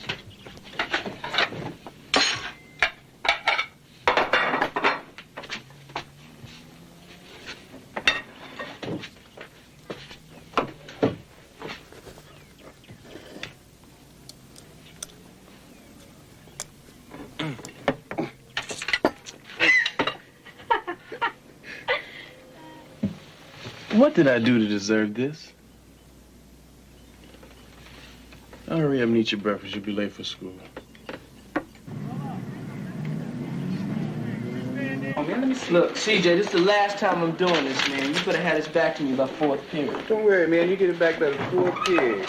Hey, what's happening, What's up, man? Let me sneaking up behind. Calm down. Hey, man, look here. They have a little cheerleader drill after practice today. We all thought we was going to sneak down there and check out the pom-poms, you know? I like that. Check out the pom-poms. I can think of worse things to do. Yeah, I bet you can. Oh, wow. What's the matter? I gotta pick up my sister from daycare. Oh, man. It's a drag. But look here, Cool. Don't worry about a thing, man. If we run into any routines that are really hot, we'll let you know about it. Oh, you guys are too good to me. Yeah, well, we tried desperately. So why they gotta pull me out of sex education class, man? I like sex education. They probably figured it's a class you need the least instruction in. Well, all I want to know is what I do. Relax, will you, Coolidge? I told you everything I know. Well, isn't it against the law to arrest people for, what you call it? They just told me to bring you to the principal's office, not read you your rights. Well, if it's about the car they found in the swimming pool, I don't know nothing about it.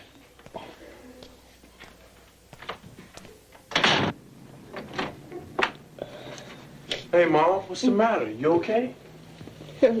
What happened? What's the matter? I'm afraid we have some bad news for you, Warren. There's been a fire. A fire? They think it was an electrical short. How bad? Everything. You mean the whole house just burned down? They wouldn't let me go in for anything. I'm glad the kids are at school. Oh, thank God. I can't believe this. My clothes. My stereo. Warren, since your mother has an aid to families with dependent children grant, the county will have to help you relocate, but this could take several weeks. His Aunt Linda is going to put us up until we find a new place. She lives in Altadena. Altadena? Well, that's no problem. Warren can get a special transfer status and attend school in that district until a new place is found. Yeah, but... Warren, why don't you go with your mother now and help her settle everybody in at your aunt's, and then you can come back tomorrow and get your things. I can't go to Aunt Linda's. Why not? We play Keeler next week, and Coach, you know I can't miss that game. Yeah, well, Coolidge, I don't know if there's anything I can do about it. You got to do something. Warren, your Aunt Linda would like you to come. Coach? Yeah, I know. You just finish out the day here, and I'll see if we can figure something out.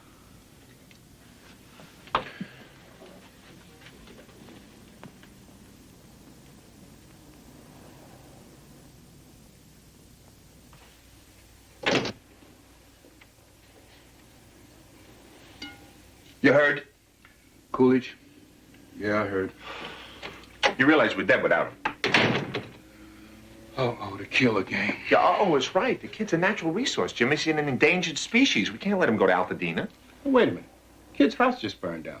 Are we being a little insensitive just thinking about basketball? Yeah, well, he's the one that brought it up. Oh? Oh? That's it? Oh? Can't you come up with something a little more substantial than oh? Yes. Find someone to put him up. Oh. Right. That's a good idea. Thank you. Principal has to be good for something. Think so?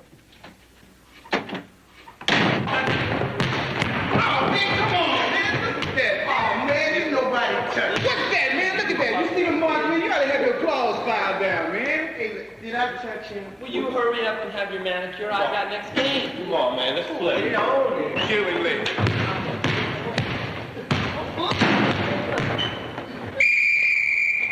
Let's get out of here, you guys. Hey, Coolidge didn't know nothing about the car. Yeah, all right. Now, come on, let's go.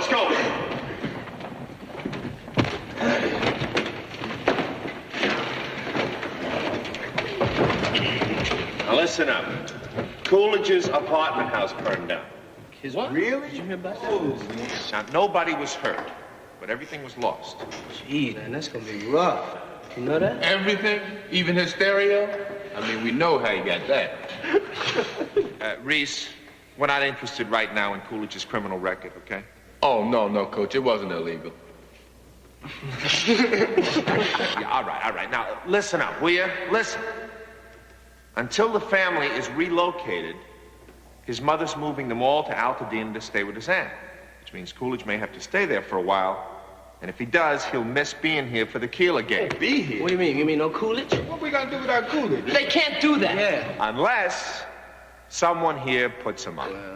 Well, Coach, I don't know. My old man got laid off a couple months ago. You know, things are tight. Go, man. Yeah, same here.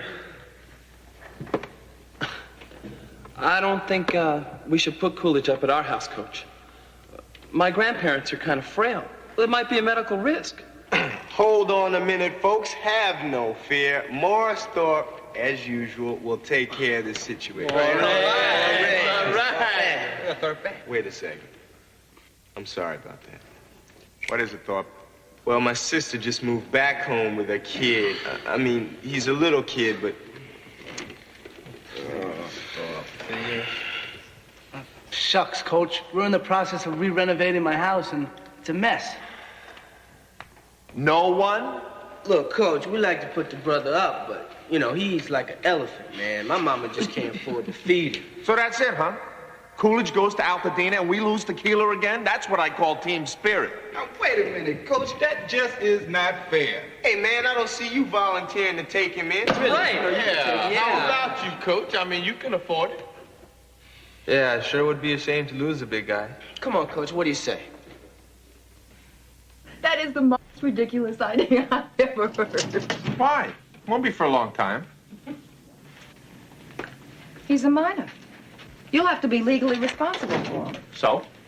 So, do you want to be liable for the actions of Warren Coolidge? Sybil, he's not a convict. Next thing you'll be telling me I'm fraternizing with the enemy. Well, yes. You're a member of the faculty. He's a member of the student body, and the two don't usually mix. I'm not asking him to go steady. Okay, how will the rest of the team feel? They're all for it. Well, how will they feel when you two arrive at school together? Now, kids get pretty sensitive about that kind of thing. We'll come in separate entrances, right? What about the expense? I mean, what if you get sick? What if you just can't stand each other? I just want him to stay at my apartment for 3 weeks so we can play in a few games, that's all. What can possibly go wrong? You know, I've had roommates before. It's no big deal. It's just two guys sharing an apartment. That's it. Okay. Have you, told the bride-to-be? I'm off to tell her right now.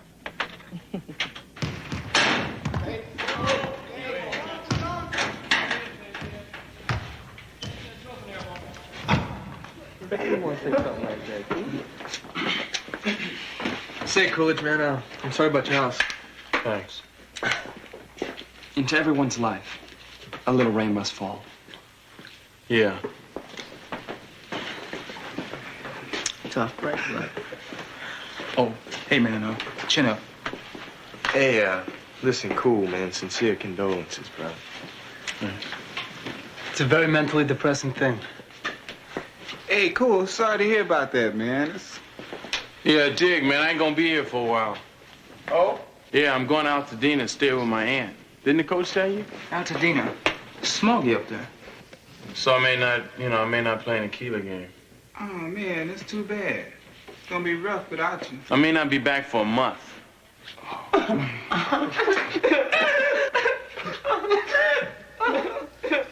Hey, man, what's with you guys, man? My house burns down. I lose my clothes, my stereo.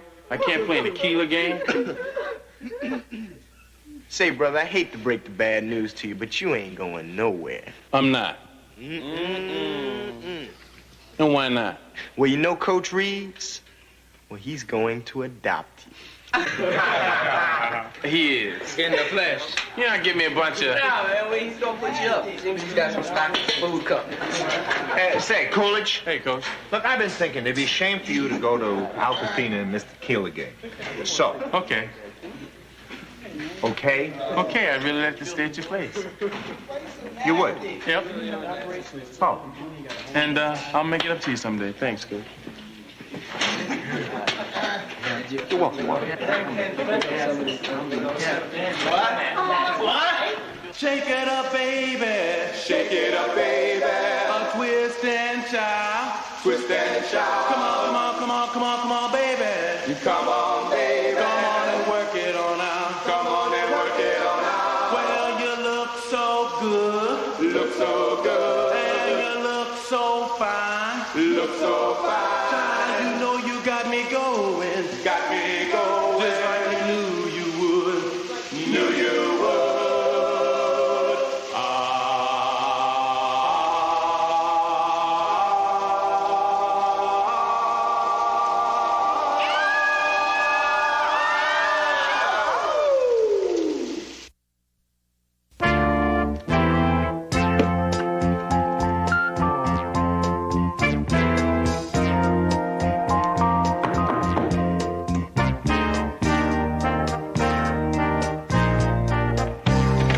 Hello, Coolidge.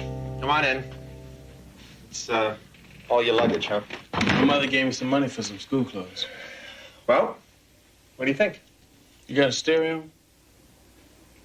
Yeah, I got a stereo right over here. Hey? And, this is your room, right here. The sofa pulls out into a bed. Oh, yeah, I'm used to those. Yeah, I'll bet. Well, just to refresh your memory, let me give you the cook's tour. Follow me.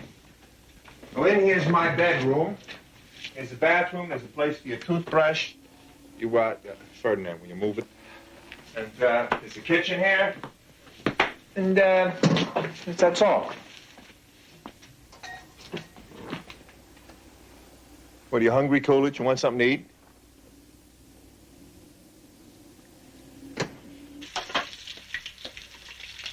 I never really learned to cook. Being on the road and in hotels, you know. How about you? I'll cook okay. What's this thing? Well, that's a food processor. My sister gave it to me last Christmas. I think she was giving me the hint that I ought to learn to do something other than fry eggs and hamburgers. Well, what's the process? All sorts of things, or so they say. I've never really used it, actually. It's got all these blades, see? Oh, yeah, I've seen this on TV. It chops, dices, slices, even juliennes. Don't it have a knife sharpener, too, or something? I don't think that's exactly the same machine. You should have got the one with the knife sharpener. Give me one of those towels, will you? Over there. Thanks. Yeah, my mother and me, we take care of everybody.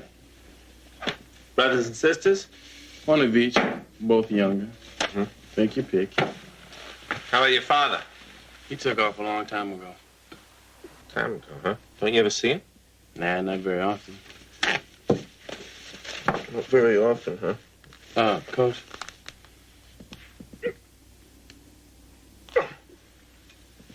Here you go. Thanks. What were you talking about? Me? Oh, yeah. How about your father? How do you feel about not seeing him? It's no big thing. Only tough luck is I'm the oldest kid, so I sort of have to be the man around the house. It's okay. I got you a blanket. Oh, and there's an extra pillow in the closet. I wonder what that's for. I cooked this mess, so you clear. Jack of spades, the knock is 10, and it's done.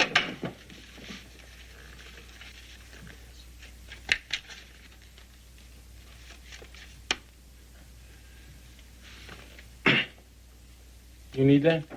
Uh-huh. Gin. Please. Never mind what you're holding. Right now it's 1,179 to 11. You had enough? Bedtime, Warren. Oh, alley-oop.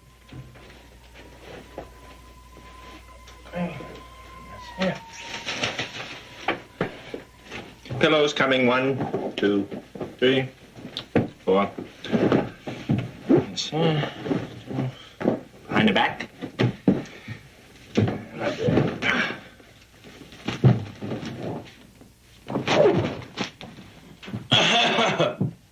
Dear.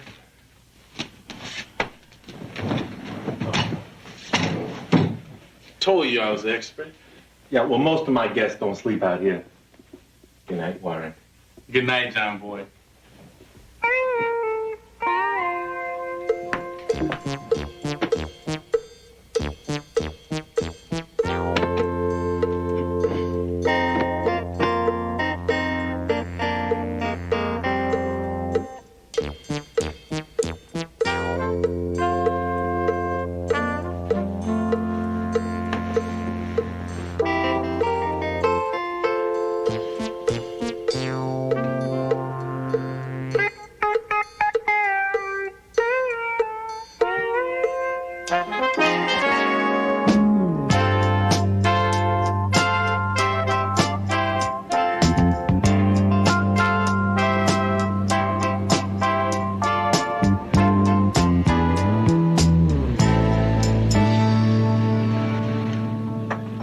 Coolidge, you can get up now. The coast is clear. Are you sure? Coolidge, it's 7 a.m. Remember you told me you wanted to get here early so nobody would see you arrive with me? Ed, the janitor, isn't even here yet. Okay, we're here now, so what do you want to do? Well, we could always open the doors and get out. What for? It's 7 o'clock. There's nothing to do. Besides, someone may see us. What is so bad about being seen with me, anyway? Coach, I don't want to hurt your feelings, but it's bad for my image. How about on the basketball court? That's business. You're telling me that I am bad for your image? Afraid so. I'll try to remember to wear a suit to practice next time. It's not like that. You're a coach and I'm a player, and it's like oil and water. They just don't mix. What? I mean, look, if Carver's a prison and I'm an inmate and you're one of the warden's boys, so if the inmates see me hanging around you too much, I could catch a shiv in the ribs, and that ain't no good. A shiv in the ribs? Look, Coolidge. Outside of the obvious fact that you've been watching many too many late shows, what does that mean? I'm the biggest, baddest guy in school. I gotta set an example. What kind of example? Well, man, if they see me hanging around the coach too much, man, it means I'm getting soft, I'm giving into the system, and my image is brave and tough. The kind that bends to no man. Okay, Mr. Tough Guy. I swear I'll never tell a soul that the kind that bends to no man just took a dive for Ed the janitor.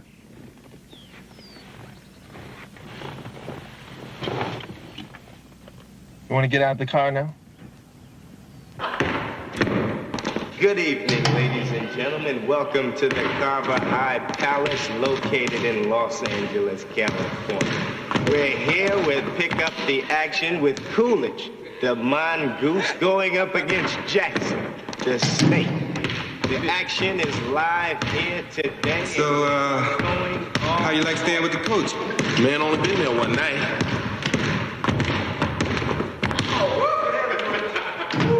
The man has promised. I don't think I can stay there if I was you. Why not? Cause he's too neat, man. You can't trust that much neatness. You lose.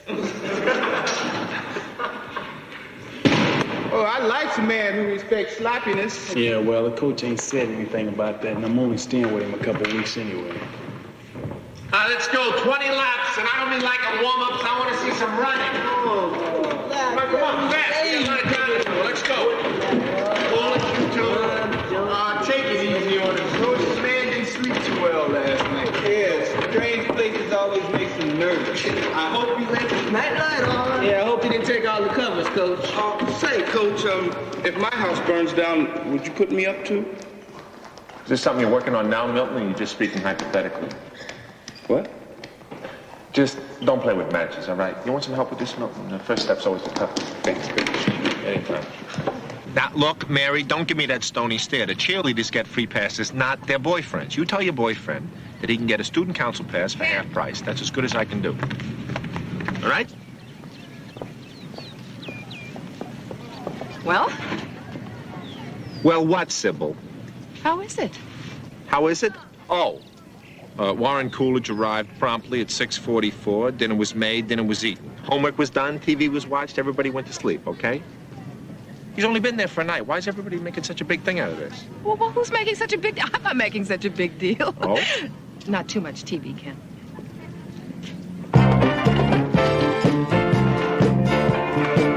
Hey, Coolidge!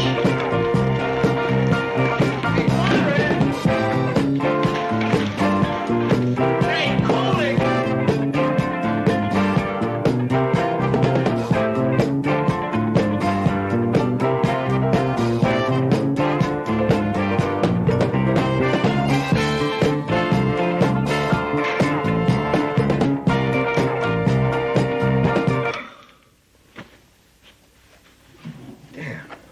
Who is it? What do you mean, who is it? Coach? No, it's Mahatma Gandhi. Look, Coolidge, my radio was off in the car. What, was there an earthquake in the vicinity or something?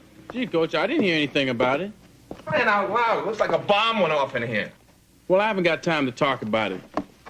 What do you think?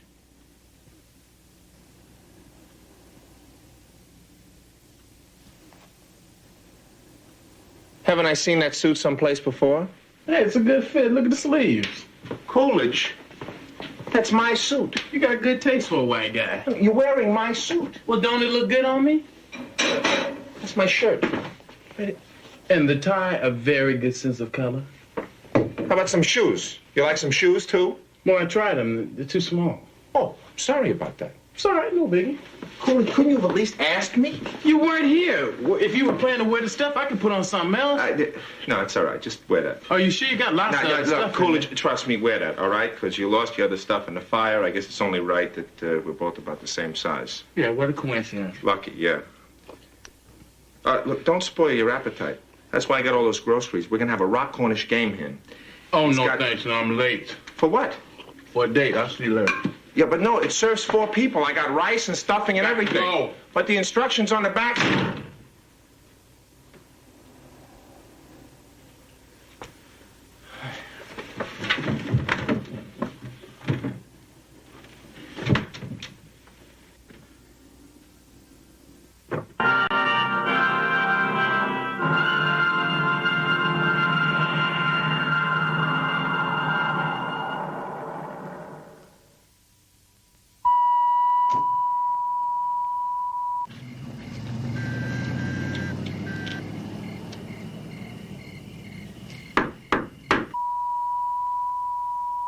Why didn't I get a key?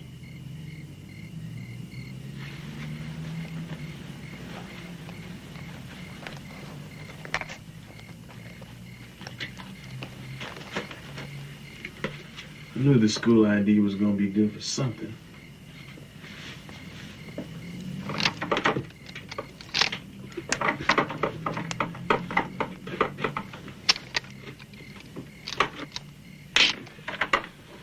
Gotta get him some better locks. Now, if I was hungry, let's see, I'd have a milkshake. Milk, right? There's one for chocolate syrup. Yes, sir. Ice cream. There you go. Well, this evening was wonderful. I couldn't have been no better. Yes, sir. Well, she's just wonderful. I love that girl. Oh, I love her. That's right. It's a little bit more. More you ready? Yes, sir. It's gonna be good. Let's see.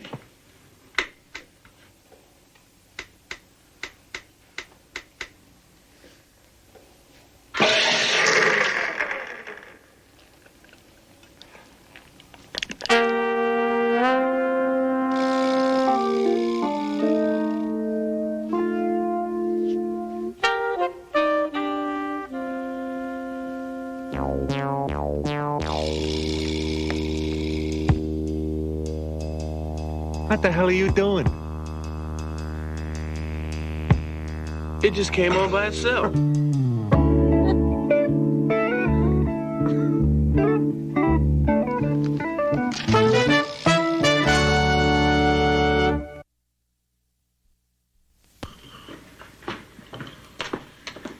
All right, come on, Coolidge.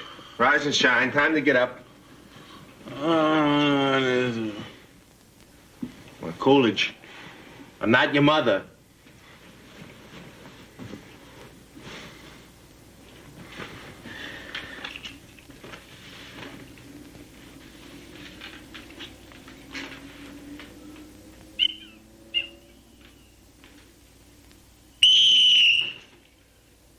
Time to get up, Warren.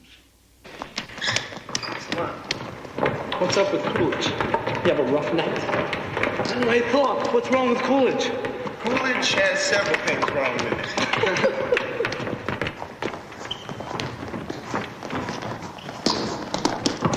Hey, Cool, you stay up late last night, man, keep the coach waiting up for you? Yeah, you shouldn't do that to the coach. What are you smiling about? Nothing, Coach. Is you waiting up for me? Coolidge, you like to stop running? What? You know, sit down, relax, watch your teammates sweat knowing that you don't have to run. What else would I have to do instead? It's me, Coolidge.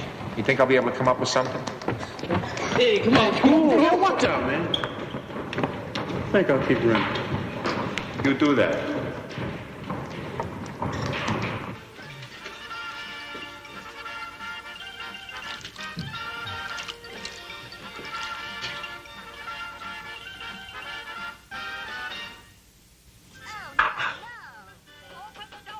Coolidge.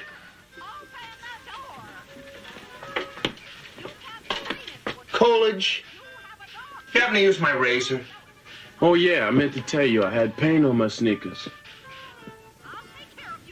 You used my razor to scrape off paint? Yeah. Oh, that was brilliant, Warren. It worked. Look, it nearly took off half my face. Look here. I said I saw her. No, you didn't. Yes, I did. No, you didn't. Hey, man. All right, never mind. You have any homework? You don't have any homework?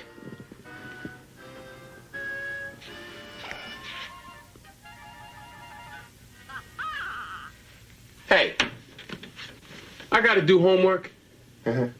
I can't even go out. You say so. I just want to ask you one question. How come you get to go out?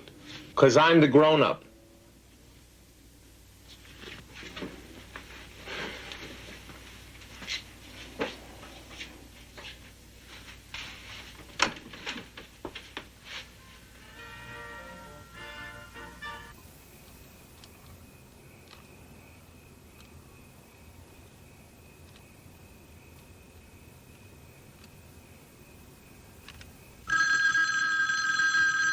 You want me to get it?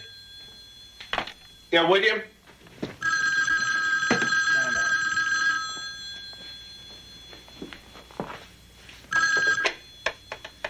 Hello, Ken Reeves' residence. Hello.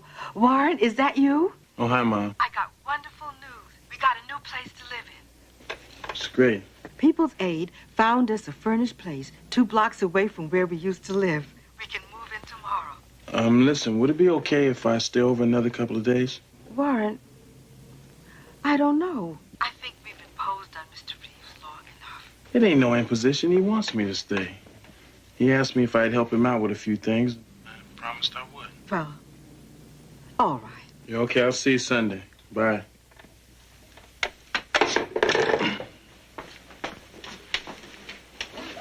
Who's that? It's just my mother. Anything wrong? Nah, she was just checking up on me to make sure everything was all right. Oh, well, just so we don't disappoint her, let's start right now with you hitting the books. Enough of this. All right, Mr. Wise, old man. How do you solve one of those equations that has the x and the y? Let me see that. 5x plus 3y over 2 equals 79.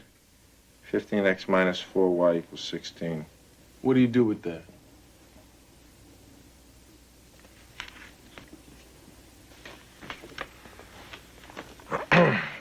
Well, first you multiply, but then you gotta, I guess, subtract. Well, what, do you want me to finish your homework for you? I'm not gonna baby you through this.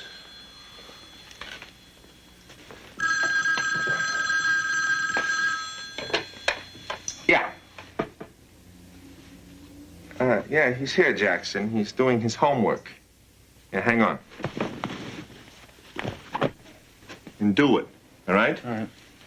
I'll see you later. All right, later. What's up, Jackson? Hey, man, ain't much happening here. Sound like you having a party there. Nah, it ain't too much fun. I can't cope with this algebra. Hey, man, look here. Why don't you ask the coach if you can cope with some company? I can't. He just split. He split? You mean you got the place all to yourself? Hey, don't move, man. I'm gonna call some of the guys and we'll be right there, okay? Yo, Hey, wait, whoa. Yeah.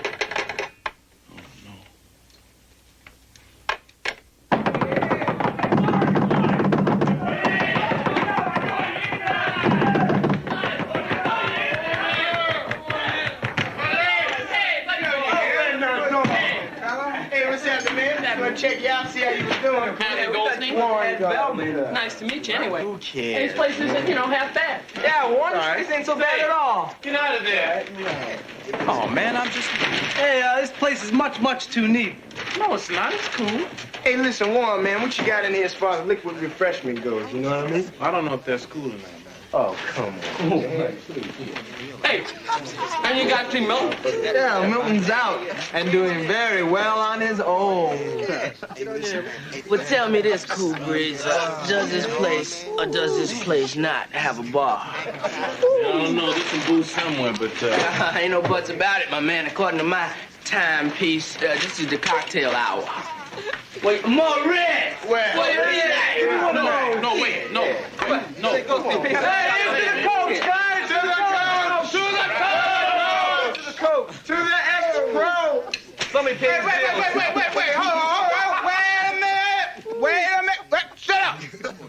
Something is missing here, and we all know what it is, right? Yeah. Maurice, you got the number? In more ways than one. What you waiting on, blood? Get to it. Man, what are you fixing to do now? Hey, Coolidge, man, what is missing from this pretty picture? Girls. Oh, man, the coach ain't gonna like that. Hey, where is the coach anyways? He's on a date. Well, then you know he ain't got nothing against girls. Shh. Hello. This is Morris Thorpe. Is Nancy there? Thank you. Hey. Say, Mama, what's happening? Yeah.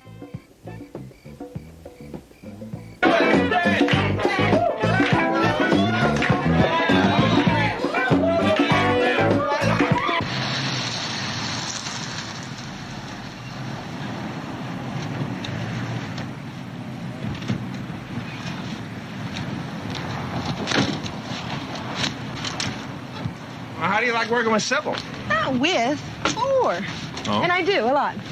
She's the first boss I've had that doesn't expect coffee served in the morning, errands run at noon, and phoned excuses to the home front at 5 when there's a poker game on tap. That's probably because she's the first female you ever worked for, right? I wish I could say yes. You know, I feel like a college girl again. Going back to a man's apartment and shooting the breeze with his roommate. Oh, Coolidge? Oh, he's all right. We'll get rid of him. Oh, I think Warren's cute. Oh, yeah. Well, like a baby elephant. I told him to do his homework and go to bed.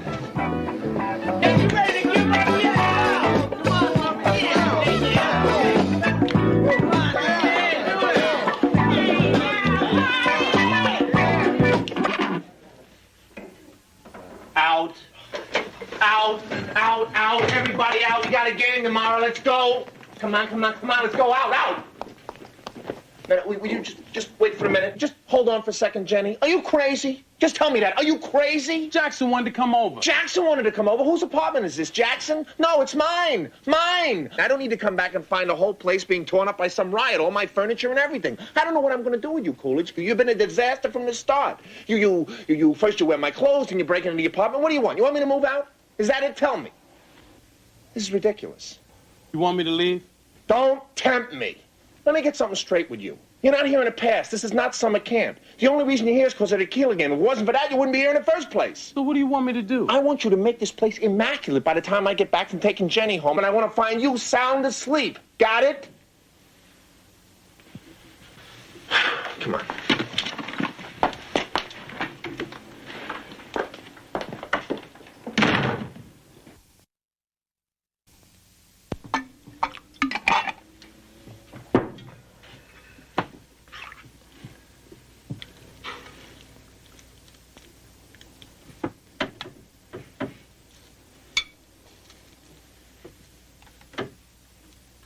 You know who their center is? Johnson. How tall? 6'5", 6'6". Better than you? Why? You want to trade? Where you going? School. I don't want to be late. I'll drive you. I'll let you walk.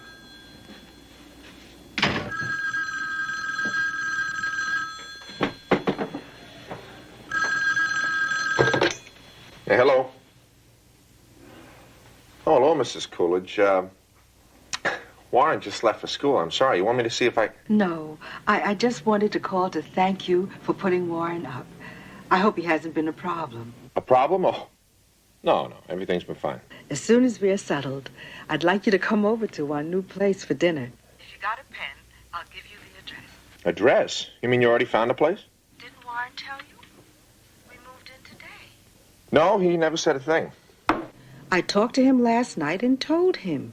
But he said he had promised to help you with a few things around the house and that he needed to stay a couple of more days. Oh, well, I'm sure it was just some misunderstanding. If you like, I'll drop him off tonight, okay? Mm-hmm. Uh-huh. No problem. Bye.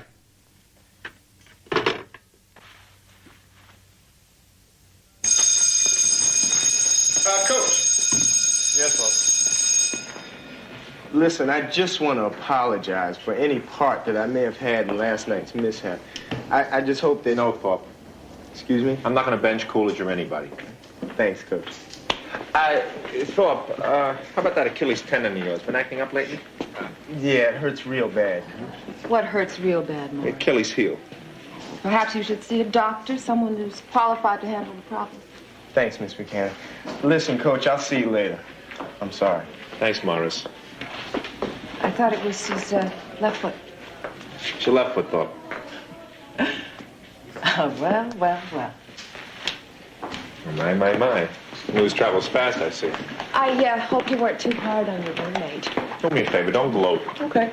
Bill, What's wrong with now per game, Bill, can I have room? I look like I'm perspiring. Where's the now? All right, listen up. Hey, where's Coolidge? Hey, where is Coolidge? Didn't he come in with you guys? We thought he was with you. You mean nobody's seen him? Well, the last time I saw him was third period biology. What, was he sick or something? No, he looked fine to me.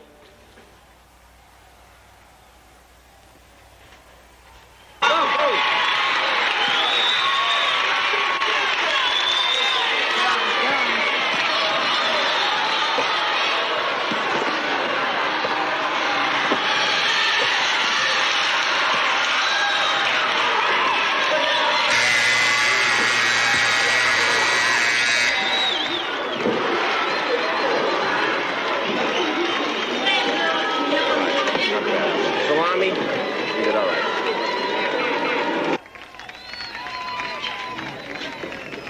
All I know, man, is that he better have a damn good excuse, like his new place burning down or something. Yeah, well, if it ain't burned down, I'm thinking very seriously about burning it down myself. No, man, that's too easy. I say we give this one some real thought. Well, he must have had a good reason. He wouldn't do something like this to us. He didn't do this to you. He did it to me.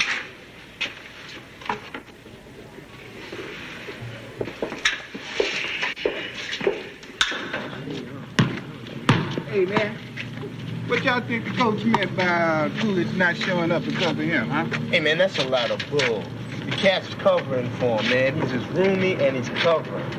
Thorpe, come on, man. Coolidge only moved in there for a couple of days. It doesn't matter. It's the big guy syndrome. See, they feel picked on because they're freaks, man. It binds them together. Man, where you come up with a crazy idea like that? It's the truth. They all got the same problems. Fitting into cars, fitting into clothes. And then, of course, there's the lady problem. Thorpe, you crazy. I mean, Coolidge been going with Diana for the longest, man. She ain't under 5'1" or something. Yeah, and don't that make you think sometimes? I mean, the man has to stand on top of Salami's car just to kiss her. Look, man, a man's got to do what a man's got to do, right? Hey, Coolidge got a friend for life in it, Coach, man. As long as he don't shrink.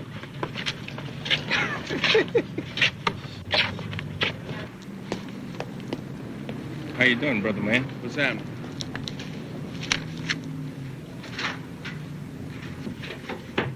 Home sweet home. What's happening? How you doing? Fine. That's good. Oh, baby, Hi, I'm Mama. so glad to see you. How you feeling? We missed you. You want to see my 3 fish that Linda gave me? Yeah, sure. Place looks good, Mama. Glad you like it. Sorry I wasn't home sooner. I had some stuff to take care of. This is Hector and that's Alex. Well, where's Warren? No, Warren. Well, you told me you had 3 fish. There's only 2 of them in here. Aunt Linda gave me 3, but I lost one. Well, where's Darren? In his room. He's in a bad mood. Well, I'll go talk to him. Where's his room? In there. What's going on, Big D? I got a radio, but it don't work.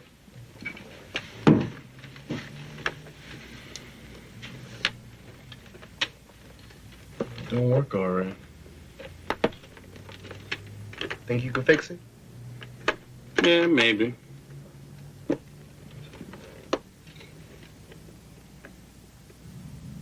You like living with the coach better than living with us? Yeah. Come on, man. I like living with you the best. What is it? And see, you always want to mess with somebody. Big time you Still a getting on kid. me. Kid. Still boxing, though.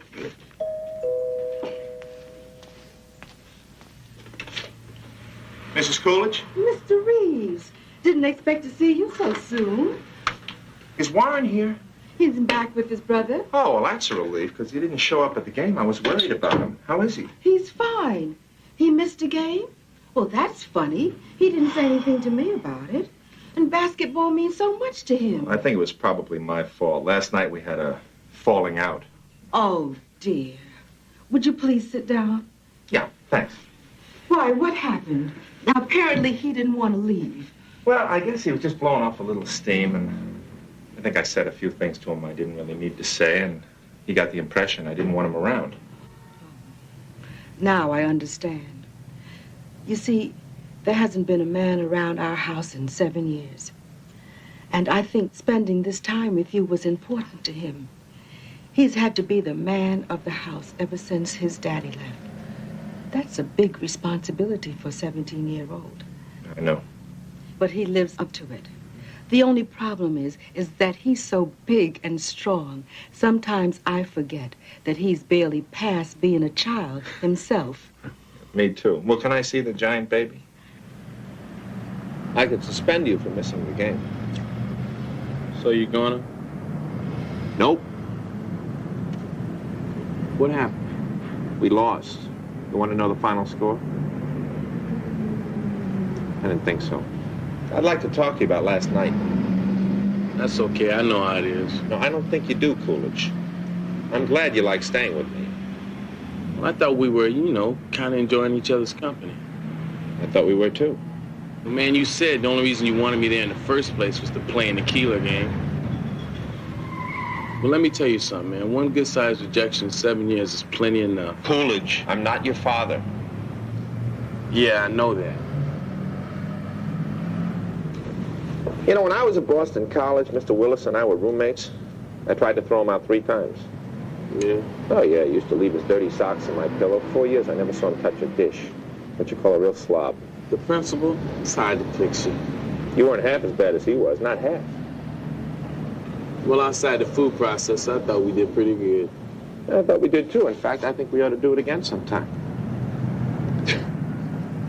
You mean that? I wouldn't say it if I didn't mean it. I got a couple of tickets to the Laker game tonight. You want to go? Now, I got a lot of stuff to do in there. Mid-court against Seattle. Are you sure? Yeah, thanks anyway. Oh, I guess I'll see you tomorrow, huh? Yeah. So long, Shorty. I'll get this box. Good.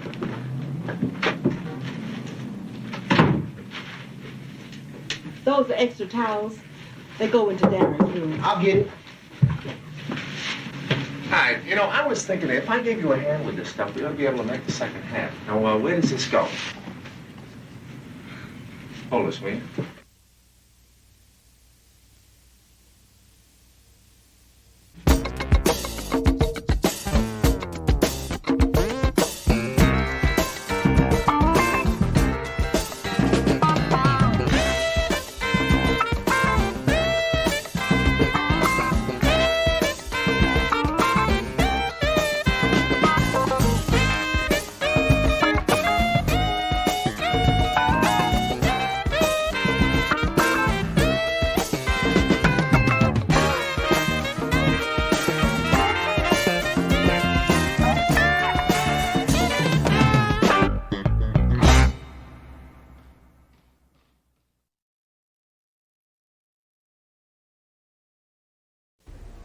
Why would you wreck a perfectly beautiful relationship by getting it all back together again? What, are you pregnant?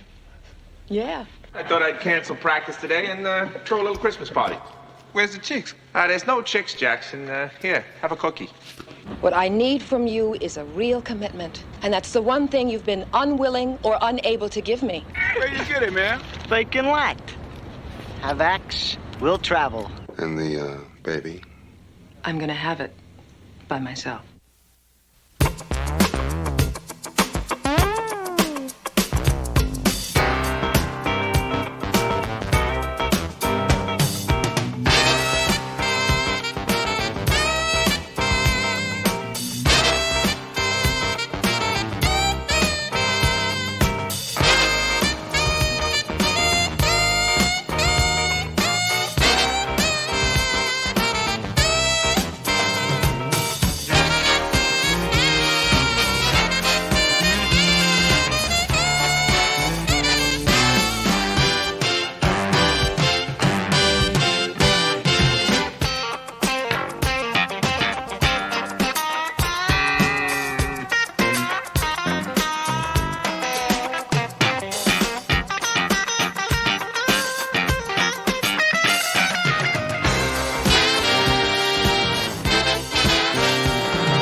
Institutional Christmas. I love it. Yeah, well, unfortunately, Christmas decorations are not included in the school budget. Yeah, well, the Unemployment Bureau is more festive than this. Look at those decorations. They're older than you are. Older than me? Yeah. So hard to believe? Come on, will you, Ken? It's Christmas. Merry Christmas, Sybil. Merry Christmas. Merry Christmas.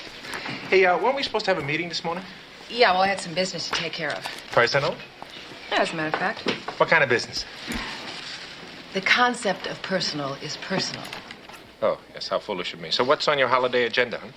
Well, Buddy and I are going down to Mexico to do some long-awaited snorkeling. Now, what about yourself?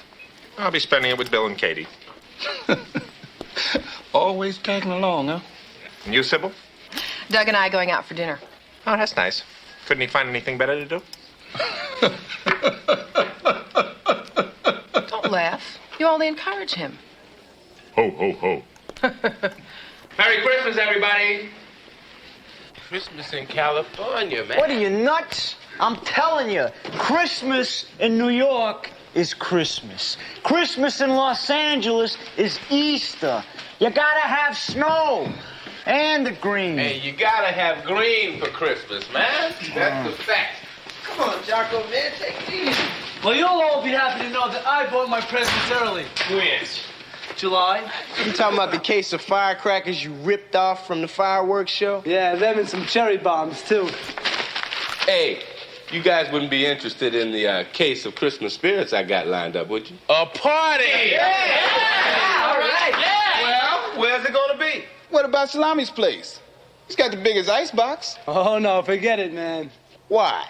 Because my father's sister's brother's old lady's coming in from Newark. Who? Iran.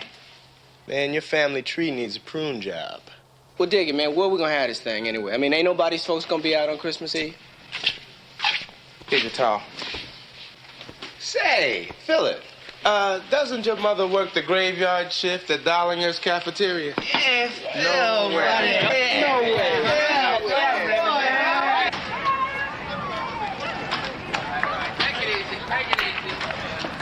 I'll see you, Janita. How you doing, Cole? Hello.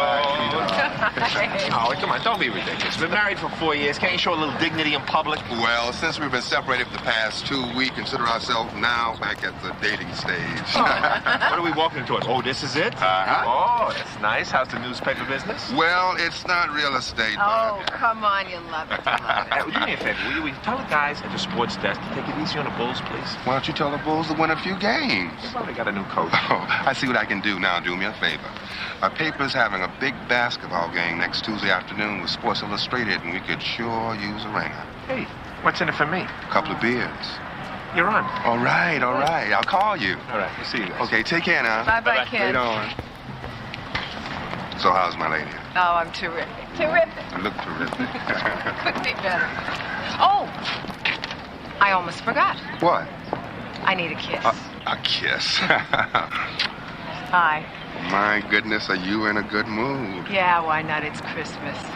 Oh, that's right, baby. It'll be 5 years this Christmas Eve that we met. That's right. It was Betty's party, right? Right. Yeah. Okay, look.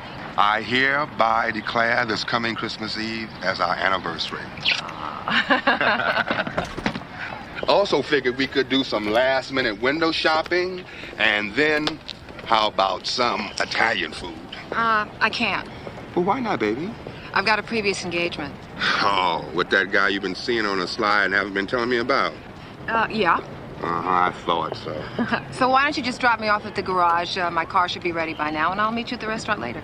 Previous engagement. You can't fool me. What you giving me for Christmas?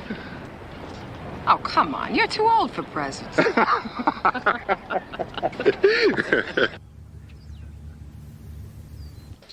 Geez, Bill, you're wonderful in the kitchen. Real homebody. Listen, I plan to make the stuffing this year. So you guys take care of the turkey, and I will personally make my famous Ken Reeves original stuffing with mushrooms and garlic and chestnuts. Ken. Oh, I insist. It'll be good. Just wait. Hey, well, that's not exactly it. Bill and I are going to spend Christmas with Bill's grandmother in North Dakota. What? Well, it was a last-minute thing. You gotta be joking. Oh, she sent us the tickets. Yeah, wait, if she sent you tickets to Juarez, would you go? I mean, it's North Dakota. Nobody lives in North Dakota. They're the largest city you could put in the back of a Chevy van. You're more than welcome to come with us. You know that. No, that's all right. Ken, I mean it. No, really, I'd rather pass. I mean, it's North Dakota, and besides, it's your family. Where else but California would a car overheat 5 days before Christmas? Hey, this ain't no limousine service. If you guys don't like it, you can walk. As if we got a choice. Hey, well, it's over there anyway.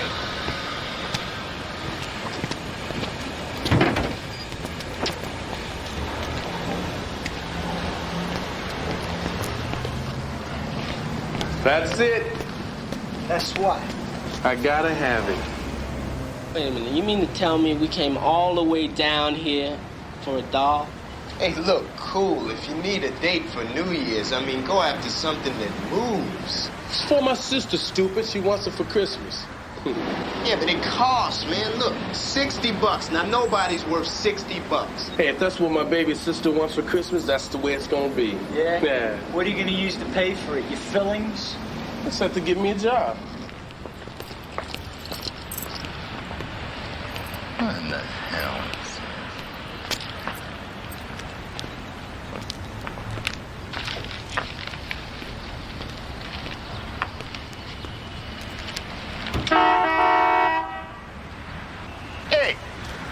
Did you park this piece of junk here? No, Well, who did? my chauffeur. Yeah, well, where's the fathead?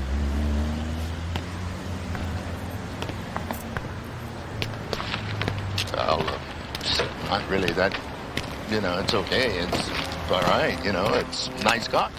Do not move, monsieur. You are covered on all sides. I've been watching you from across the room, and I find it impossible to keep my hands off you. Well, I can understand that, mademoiselle. You can? Sure. Women find me irresistible.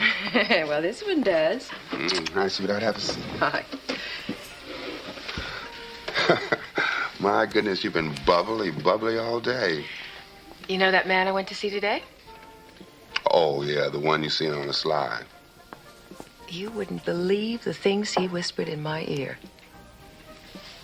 Sybil, what's going on? Well, first of all, I think we need to order some champagne.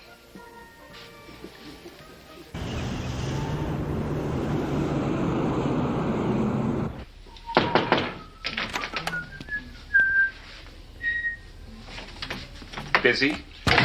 Very. Oh, the natives are restless. They can smell vacation. What is this, huh? Sportsman catalog. I need some fins and a new mask. You really into this frogman stuff? Oh, come on with the funnies. Well, you got work to do. Well, I was thinking, what the hell? Why don't I go out in Mexico with you, check out this fishy stuff, and if not, there's always tequila. Not a chance. Why not? Well, you see, we're staying down in this small little pension-type place that's been booked solid for months. Booked? Solid. Oh. I mean, if I knew you were interested, I would have made a reservation. Oh, look, it's no big deal. Maybe some other time.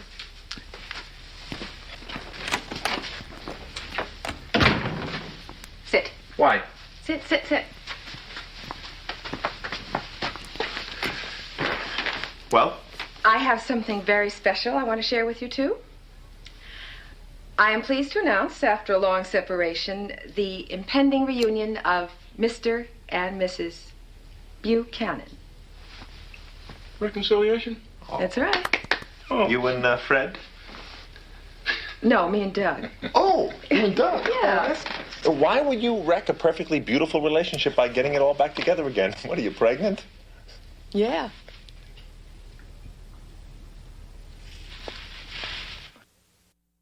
You're pregnant?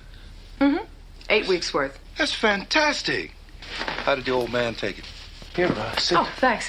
He was very pleased. You know, I can't believe it. After all this time, I'd just about given up motherhood as a lost cause. Yeah? Well, let's face it, 33 is not 23. Have you always wanted to have a kid? Yeah. More than anything in the world. Well, except for Doug. Anyway, I wanted you two to know before the student grapevine picked it up. Sybil, I'm really happy for you. I'm happy for you too, darling. Thank you, guys. Oh, by the way, if anyone should need, want, or desire me, they'll have to wait until tomorrow. I'm spending the afternoon with my husband. Ta-ta.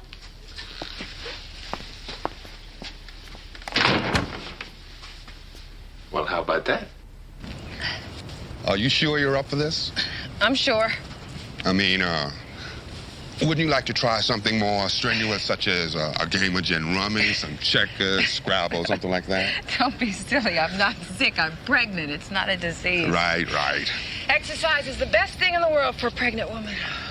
Oh, wow. How I love to say that. I love to hear you say it. Oh, I almost forgot. I have a present for you. Another diamond ring. A pickle. Pregnant women love pickles, you'll see. Well, my doctor says I should stay in shape. After all, I am heading for the baby bowl. You know, I think I'll start spending some more time with the basketball team, really working out. That's gonna make Ken's day. Hey, Doug. You won't hate me when I'm fat, will you? Oh, come on. The more Sybil there is, the more there is to love. You know what? What? I love you. That's because I gave you a pickle. Come on. 2. Hop. Forward. 2. 4. Up. 2. 4. 4. 4.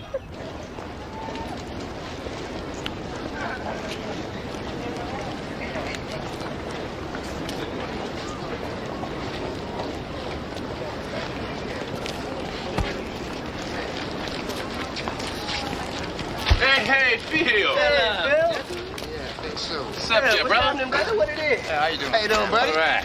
Here you go. What's that for? Remember I borrowed $1 from you last April. You already paid me. So what? I pay you again. I know a bribe when I see one. Phil, man, what exactly do you plan to be doing on Christmas Eve anyway? Studying. Studying? Man, you already got A's. What are you going for, double A's? It ain't no exacta. You live your life, Coolidge. I'll live mine. Hey, man, what do you got against partying? Outside of him being a waste of time, nothing. Yeah? Yeah. You ever been to one? Of course I have. Fools. Huh? Look, my mother wouldn't go for it. Hey, she's not even home. She'll never know. She will, too. How? It'll show on my face. Oh, come on, brother. You in high school or grade school, man. I mean, you know. Hey, calm down. Phil, buddy. You're 17 years old now. I mean, a quarter of your life has passed by, maybe even half. You gotta go for the gusto now. Look, my mother's not gonna go for it, and that's all there is to it. Man, talk about still being tied to the apron string. A 17-year-old man. That ain't healthy. Yeah, we're gonna have to break through to this brother that this is too good to be missed. It's like his mother's the only woman in his life. Think. She is, brother. That's the problem. That's also the solution. Oh, no. No. Okay, dig it. Plan B, then.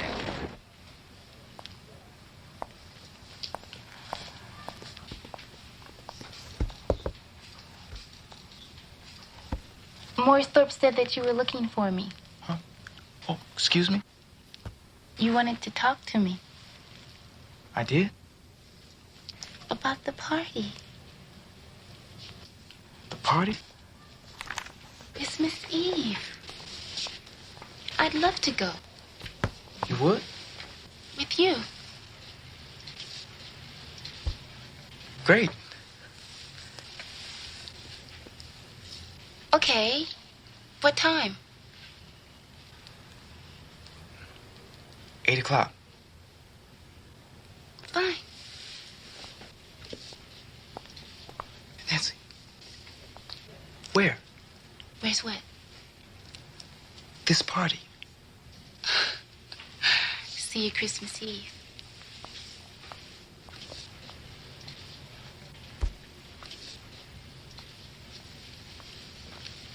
Nancy.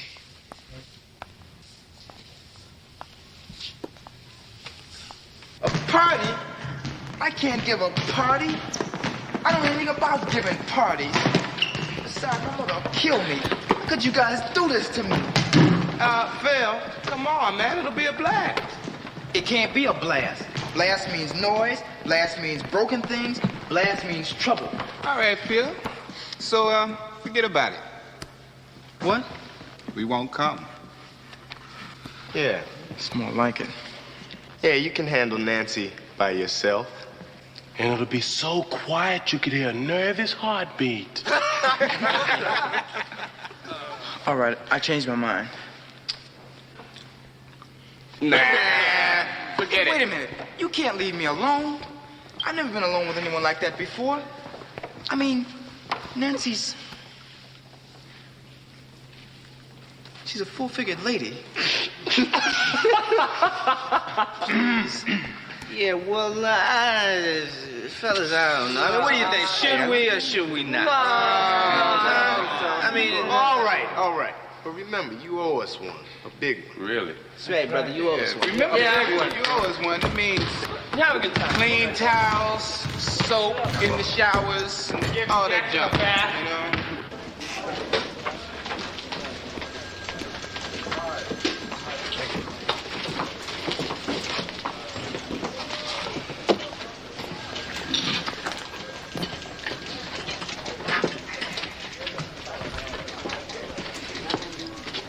5 minutes past 5. Working the night shift, huh? Yeah. Well, you feature writers really have it made, you know? Punch out all day and then you rack it up to story research. Yeah.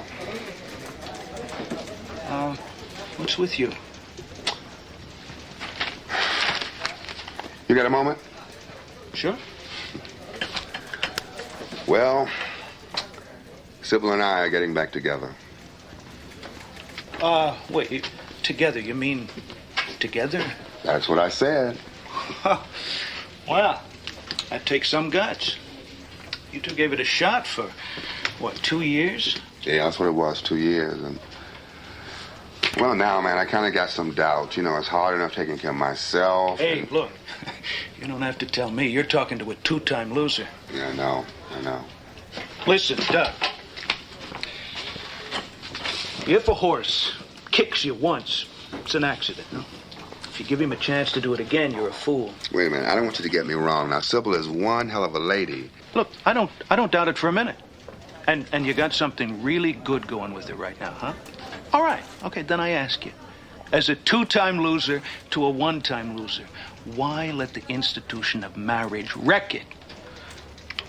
Well, because I love her and, well, she's pregnant.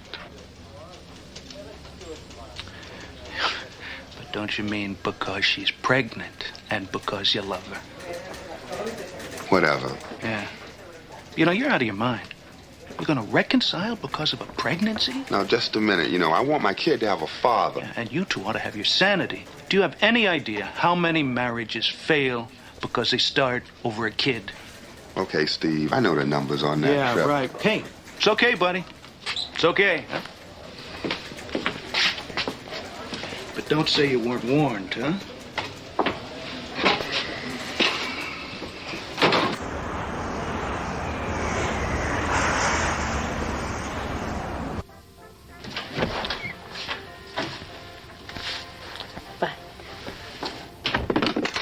Yes?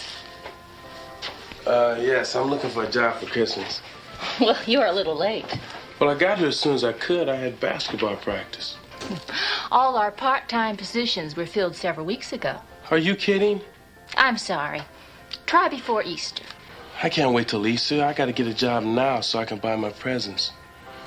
See, this is doll my little sister's dying to have, and I sort of promised her that I'd... Well, anyway, it costs $60, and it doesn't talk or nothing. It's just big. I'm very sorry. Is there anything? Cleaning floors, wrapping gifts? I mean, I can wrap things real good. You name it, I'll do it. There is one position open. I'll take it. It just opened up this morning. I'll decide when I start. Don't you want to know what it is? Doesn't matter as long as it pays.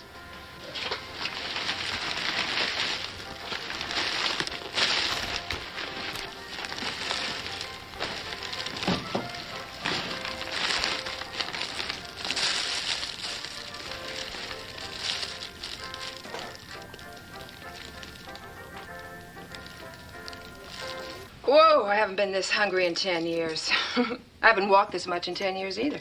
Yeah, I know what you mean. You know, from now on, all of us are going to walk 1 mile every morning. Yeah. All of us? You know, all three of us. The family that plays together, et cetera, et cetera. You want some wine, sweetheart? No, thanks. Were you able to get those papers you needed at work? Yeah. I also had a long talk with Steve Carey, one of the sports writers. Oh, yeah? I hope you put in a good word for the Chicago Bulls. Yeah. He is one funny guy. When I told him about you and I getting back together, he just freaked, man, and just gave me an earful. Yeah, confirmed bachelor, huh? Well, he calls himself, what is it now? A veteran of 2 domestic wars, marriage 1, marriage 2. Oh, I guess that would tend to sour him a bit. I mean, some of the things that he was saying, like, what was it? Oh, yeah, he could no more see you and I getting back together than his getting married for a 3rd time. That if we were happy now in this situation, why ruin it? What did you say? Oh, Sybil, what could I say? I was talking to a 2-time loser. And these wild analogies he was making about being kicked by horses and that maybe this was a mistake yet. We just wanted too much too soon. And you said? Well, I really couldn't argue with the man, could I? I mean, the first 2 years of our marriage was a total disaster. Yeah, this should be ready in about 20 minutes. I mean, those 2 years are the worst I've ever experienced, and I do not want to go through that again. I just want to be happy. Hey, we are going to check out the cheerleaders at Crenshaw this afternoon, man. Are you interested? I'm busy. Doing what? Working. Man, this must be one hard-up department store. What they got you doing? Nothing. Nothing? Oh, where can I get that job? I mean, I don't know yet. They haven't decided. Hey, Flair, what you got in the bag, man? Man, you better keep clear unless you want to sleep through New Year's. Woo! Woo! Hey, even Money says they got him cleaning toilets. Don't hit it. Please, Curly. Toilets. Hey! Crazy. So what do you think? That you got more steer manure in your car than I thought. Where you get it, man? Vacant lot. Have axe, will travel. Oh, you can't do that, man. You can't just go chopping down trees in vacant lots. Oh, yeah? You want to bet? So what'd you bring it here for? To decorate it. Nicky figures we'll set it up in the corridor and decorate it. With a few personable mementos, of course. Like what?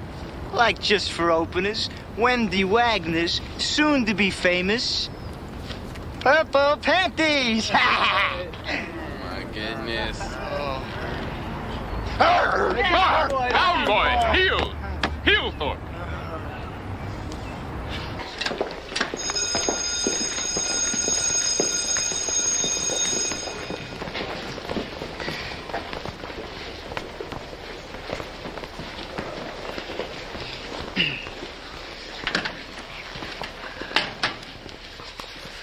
Okay, man, where is he? Hey, man, he'll show up. You sure, Gomez? Yeah, I'm sure.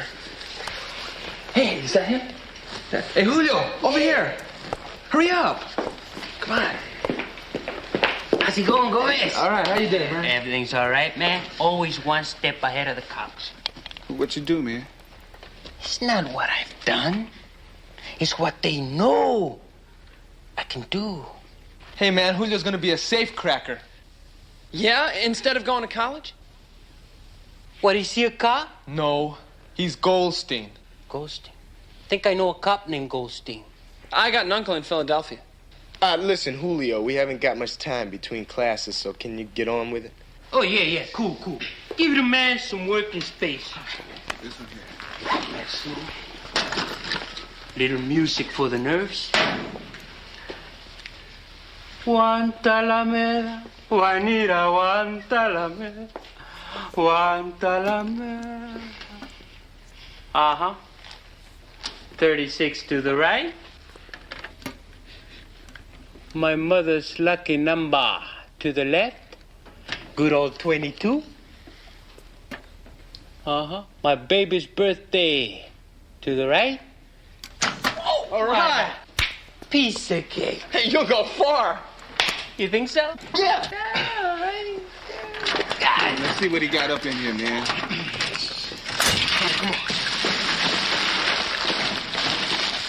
Oh, no.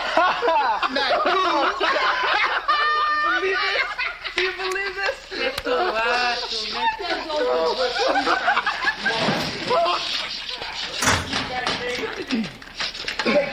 Take care, Julio.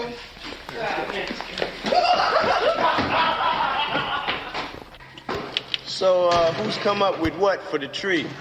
Hey, how would Mr. Brothers spare rug do? You clipped his hair? Hey, man, the dude's got less treads on his head than you got on your tires. Hey.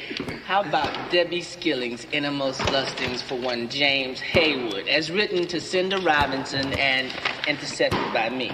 Whoa. Keep your heart out, Ghosty. Well, if it isn't Mr. Christmas himself. I thought we agreed on total secrecy on this thing. So? So, somebody here's been talking. Rumors are all over the place about some party Christmas Eve. Anybody know where yet? No, not yet. Not yet, huh? Look, I'm telling you, if word gets out to anybody else and my mother finds out... Oh, Bill, man. Okay, you animals, chow time. What's this? Meals on Wheels?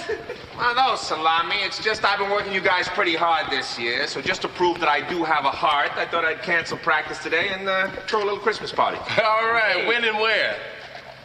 Right here, Coolidge. Now, here, it is. Hey, where's the chicks, Coach? There's no chicks, Jackson. Here, have a cookie. Vanilla cookies? I hate vanilla cookies. What is this stuff?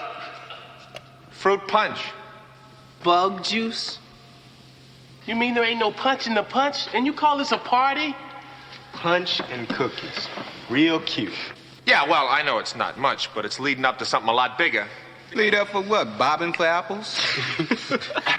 No, Christmas Eve dinner on me, if anybody's interested.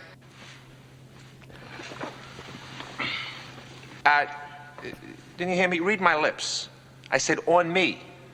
Yeah, I'm sorry, Coach, but I won't be able to make it, but thanks. Yeah, and I'm booked. Yeah, I got a date with a couple of stockings. Nylons. Who asked you? No chicks? No booze. Some party. Well, may as well practice. Yeah. May as well. Let's run laps. Some laps you got? Let's run hard. Let's die.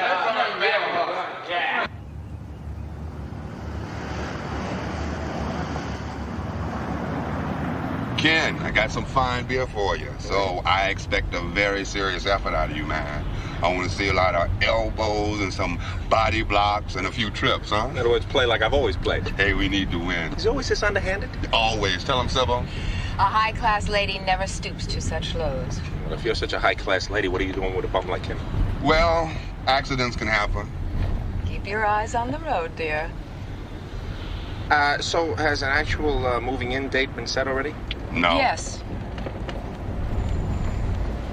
Well, we figured around the first week in January. The 5th, I thought. 5th, 6th, 7th, whatever. Oh, well, I'm glad that's cleared up. It's just like a woman wanting to get everything buttoned down. I mean, it's bad enough you're roping a perfectly good man back into a marriage. What is that supposed to mean? What? I didn't rope anybody into anything. Well, so anyway, it's a nice day.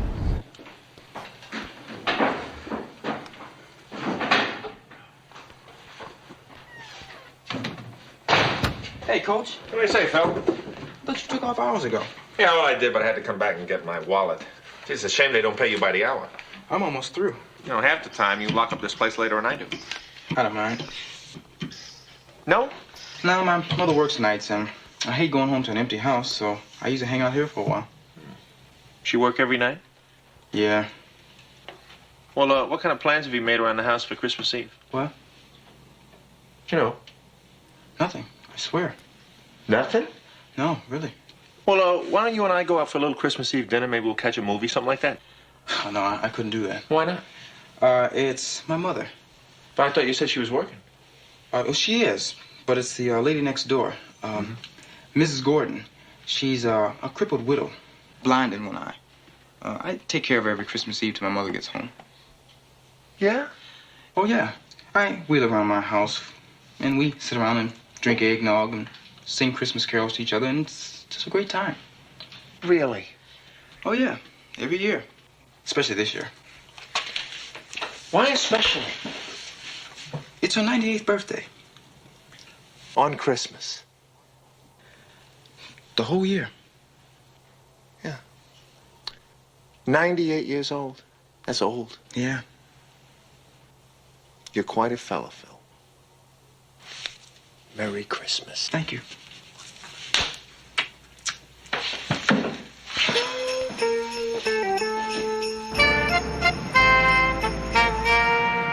Tennis player Kristen Lee escaped injury today when her car swerved into an oil tank truck on the San Diego freeway, causing the tanker to overturn and block rush hour traffic for approximately 2 hours. You're late. Well, the hot water was off in my building. I had to wait to take a shower. Anyway, I called and you weren't here. Yeah, well, I was out. I was walking. Yeah, well, I figured you'd be here since you said you wanted to eat before we went to the movies. I don't feel like going to a movie right now. I also talked with my super. And I told him that you'd be moving in soon. Wait a minute. What do you mean moving in? Moving in like a husband and wife? But you're moving in here. Why? Well, because I just moved in. It's roomier, and I feel a lot more comfortable. That doesn't make any sense at all. First of all, my apartment is much cheaper, and it has just as much room as this place. Yeah, well, I want to stay here. Yeah. And what Sybil wants, Sybil gets. Oh, come on, Doug. I am the one who's pregnant. Yeah, like I said, what Sybil wants, Sybil gets. And what do you mean by that? Forget it. Doug, what are you saying? Are you saying that I planned this pregnancy?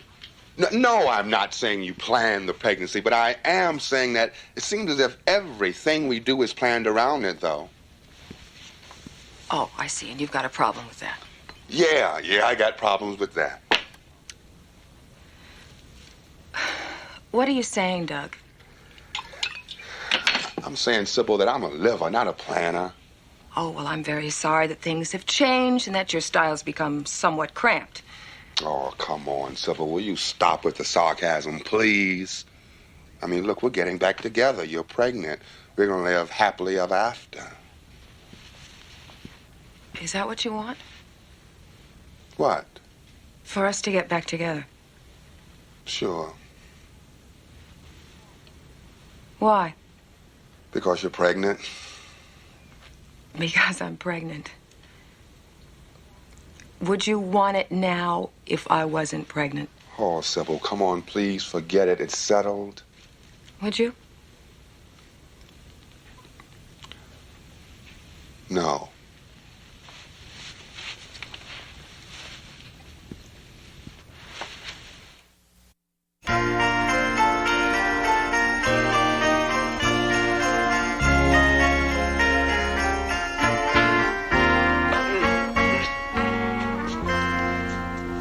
Wasn't it a bizarre sight? What do you think it was that brought the heat into it? Well, could have been the coach's athletic supporter. Yeah, could have been. I gotta talk to you. I don't think I can go through with it. With what? The party. You guys can still use the house. It's just that I don't think I'm gonna be there. What do you mean not gonna be there? You gotta be there. It's your party. She's too much for me, Haywood. I mean, I spent the whole night in the toilet. Phil, come here. Come talk to me. All right, now, listen to me. Look, I didn't sleep at all last night. Look at these eyes. I can't eat, I can't sleep, I can't read. On the way to school this morning, I was crossing the... Phil, get a hold of yourself. Pull yourself together. You don't understand. You've got what it takes. Phil, trust me on this. I know about these things. You have got what it takes. Now, I want you to go to the library, sit in your favorite seat, and read. I can't read. Then look at the pictures, okay? Okay. Okay. Good man. Good man.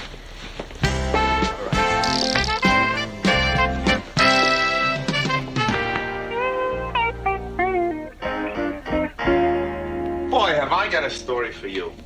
Do you know how Phil Jeffers is spending his Christmas Eve? with a crippled, one-eyed, 98-year-old widow. It was all I could do to fight the tears back. Just picturing him wheeling her around their little apartment just so she could get a glimpse of the tree with the one good eye. It's enough to break your heart. So I kept thinking, what could I possibly do to make their Christmas a little brighter? And then it hit me. I'm going to surprise both of them with a turkey and my own homemade dressing. You know these are supposed to be fog-proof? What? The mask, the face mask. For crying out loud, I'm trying to tell you a heart-wrenching story. Yeah, well, as of 15 minutes ago, I went on vacation. And right now, I'm 20,000 leagues under the sea. Oh, yeah? Here. I got your wetsuit.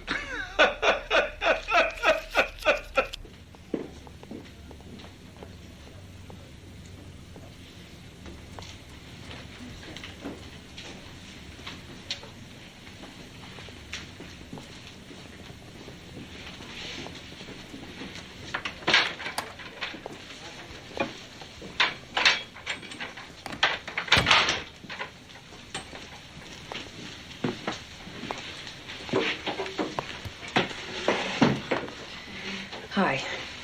Hi. I'm sorry to bother you at work. Hey, that's okay. I was gonna call you yesterday, but I just got swamped here at the paper. Well, I think we both needed a day to kind of sort things out. I know I did. Yeah. Doug, I don't think we should go through with the reconciliation. I don't think you're ready for it. Do you? I don't know.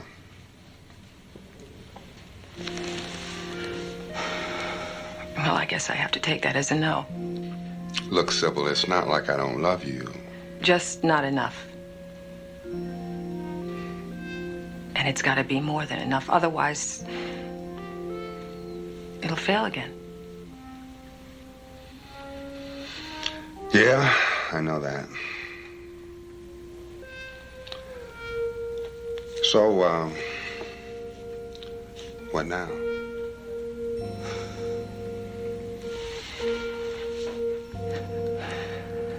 We'll get divorced.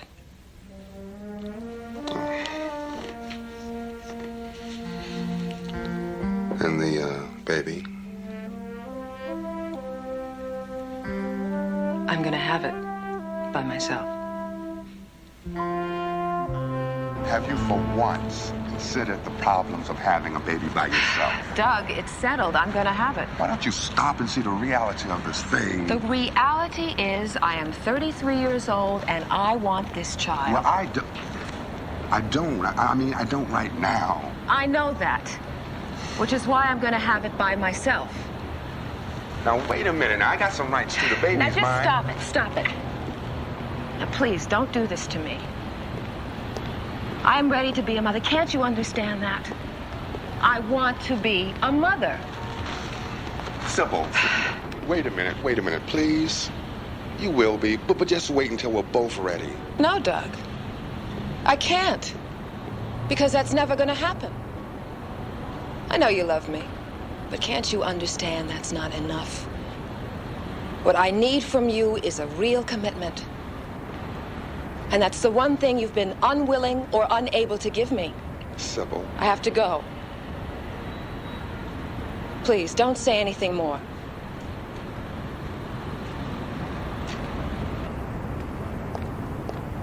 Sybil.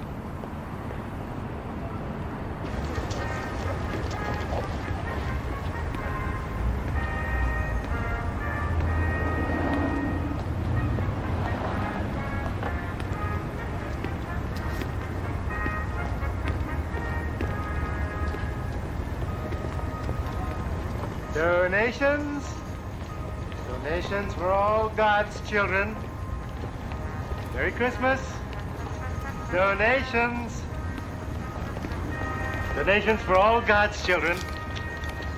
Well, sir, a donation in the spirit of Christmas. Well, Merry Christmas and have a joyous Christmas Eve.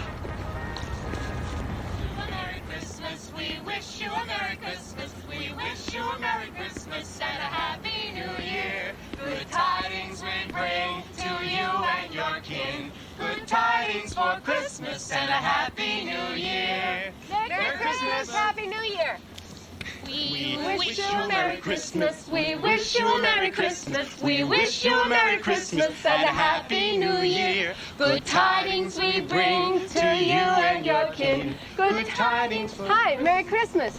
Merry Christmas. Would you like to join us? Oh, no, thank you. We've got some hot cider. Keeps your throat warm. No, thank you. Too bad. Merry Christmas. Merry Christmas. Merry Christmas. Silent night, holy night, all is calm, all is bright, brown young virgin, mother and child, holy infant, so tender and mild, sleep in heavenly peace, sleep in heavenly peace.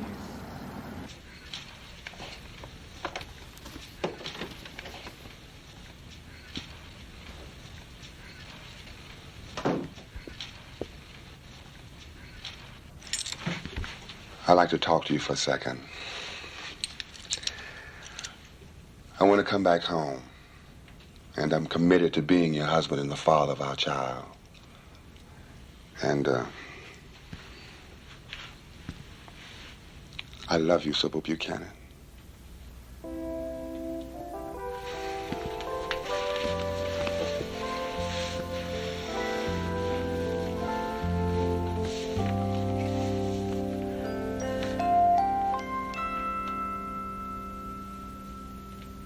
Merry Christmas. Ho, ho, ho. Ho, ho, ho. Merry Christmas. Ho, ho, ho. So what do you want for Christmas, little girl? A jacuzzi. A jacuzzi. Well, Santa don't know much about Italian sports cars, but he'll see what he can do. Anything else? A turtle. A turtle. What color? Purple. Purple. Same color as the jacuzzi, right? Okay. Okay. Merry Christmas. Thank you, Santa. Merry Christmas, Santa. Merry Christmas. Ho, ho, ho. And what's your name, little boy? Warm. That's a great name. No, it's not. Yes, it is. That's Santa's name. It is? Uh-huh. That's funny. So have you been a good boy this year, Juan? Pretty good.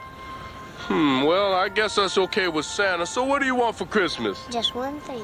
Just one thing, and what is that? Basketball. That's a good choice, Warren. And you know what?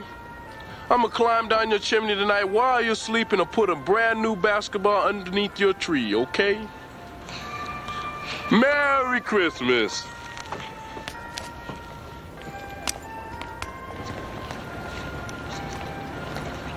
Merry Christmas, Warren, Santa Claus. Merry Christmas, Warren.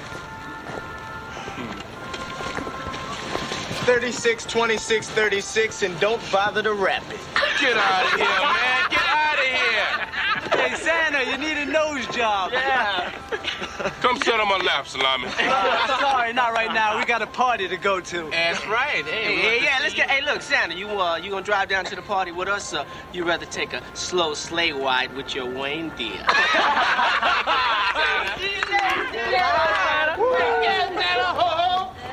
Ho, ho, ho. You know, when Santa goes to the party, and he will, he's gonna punish them.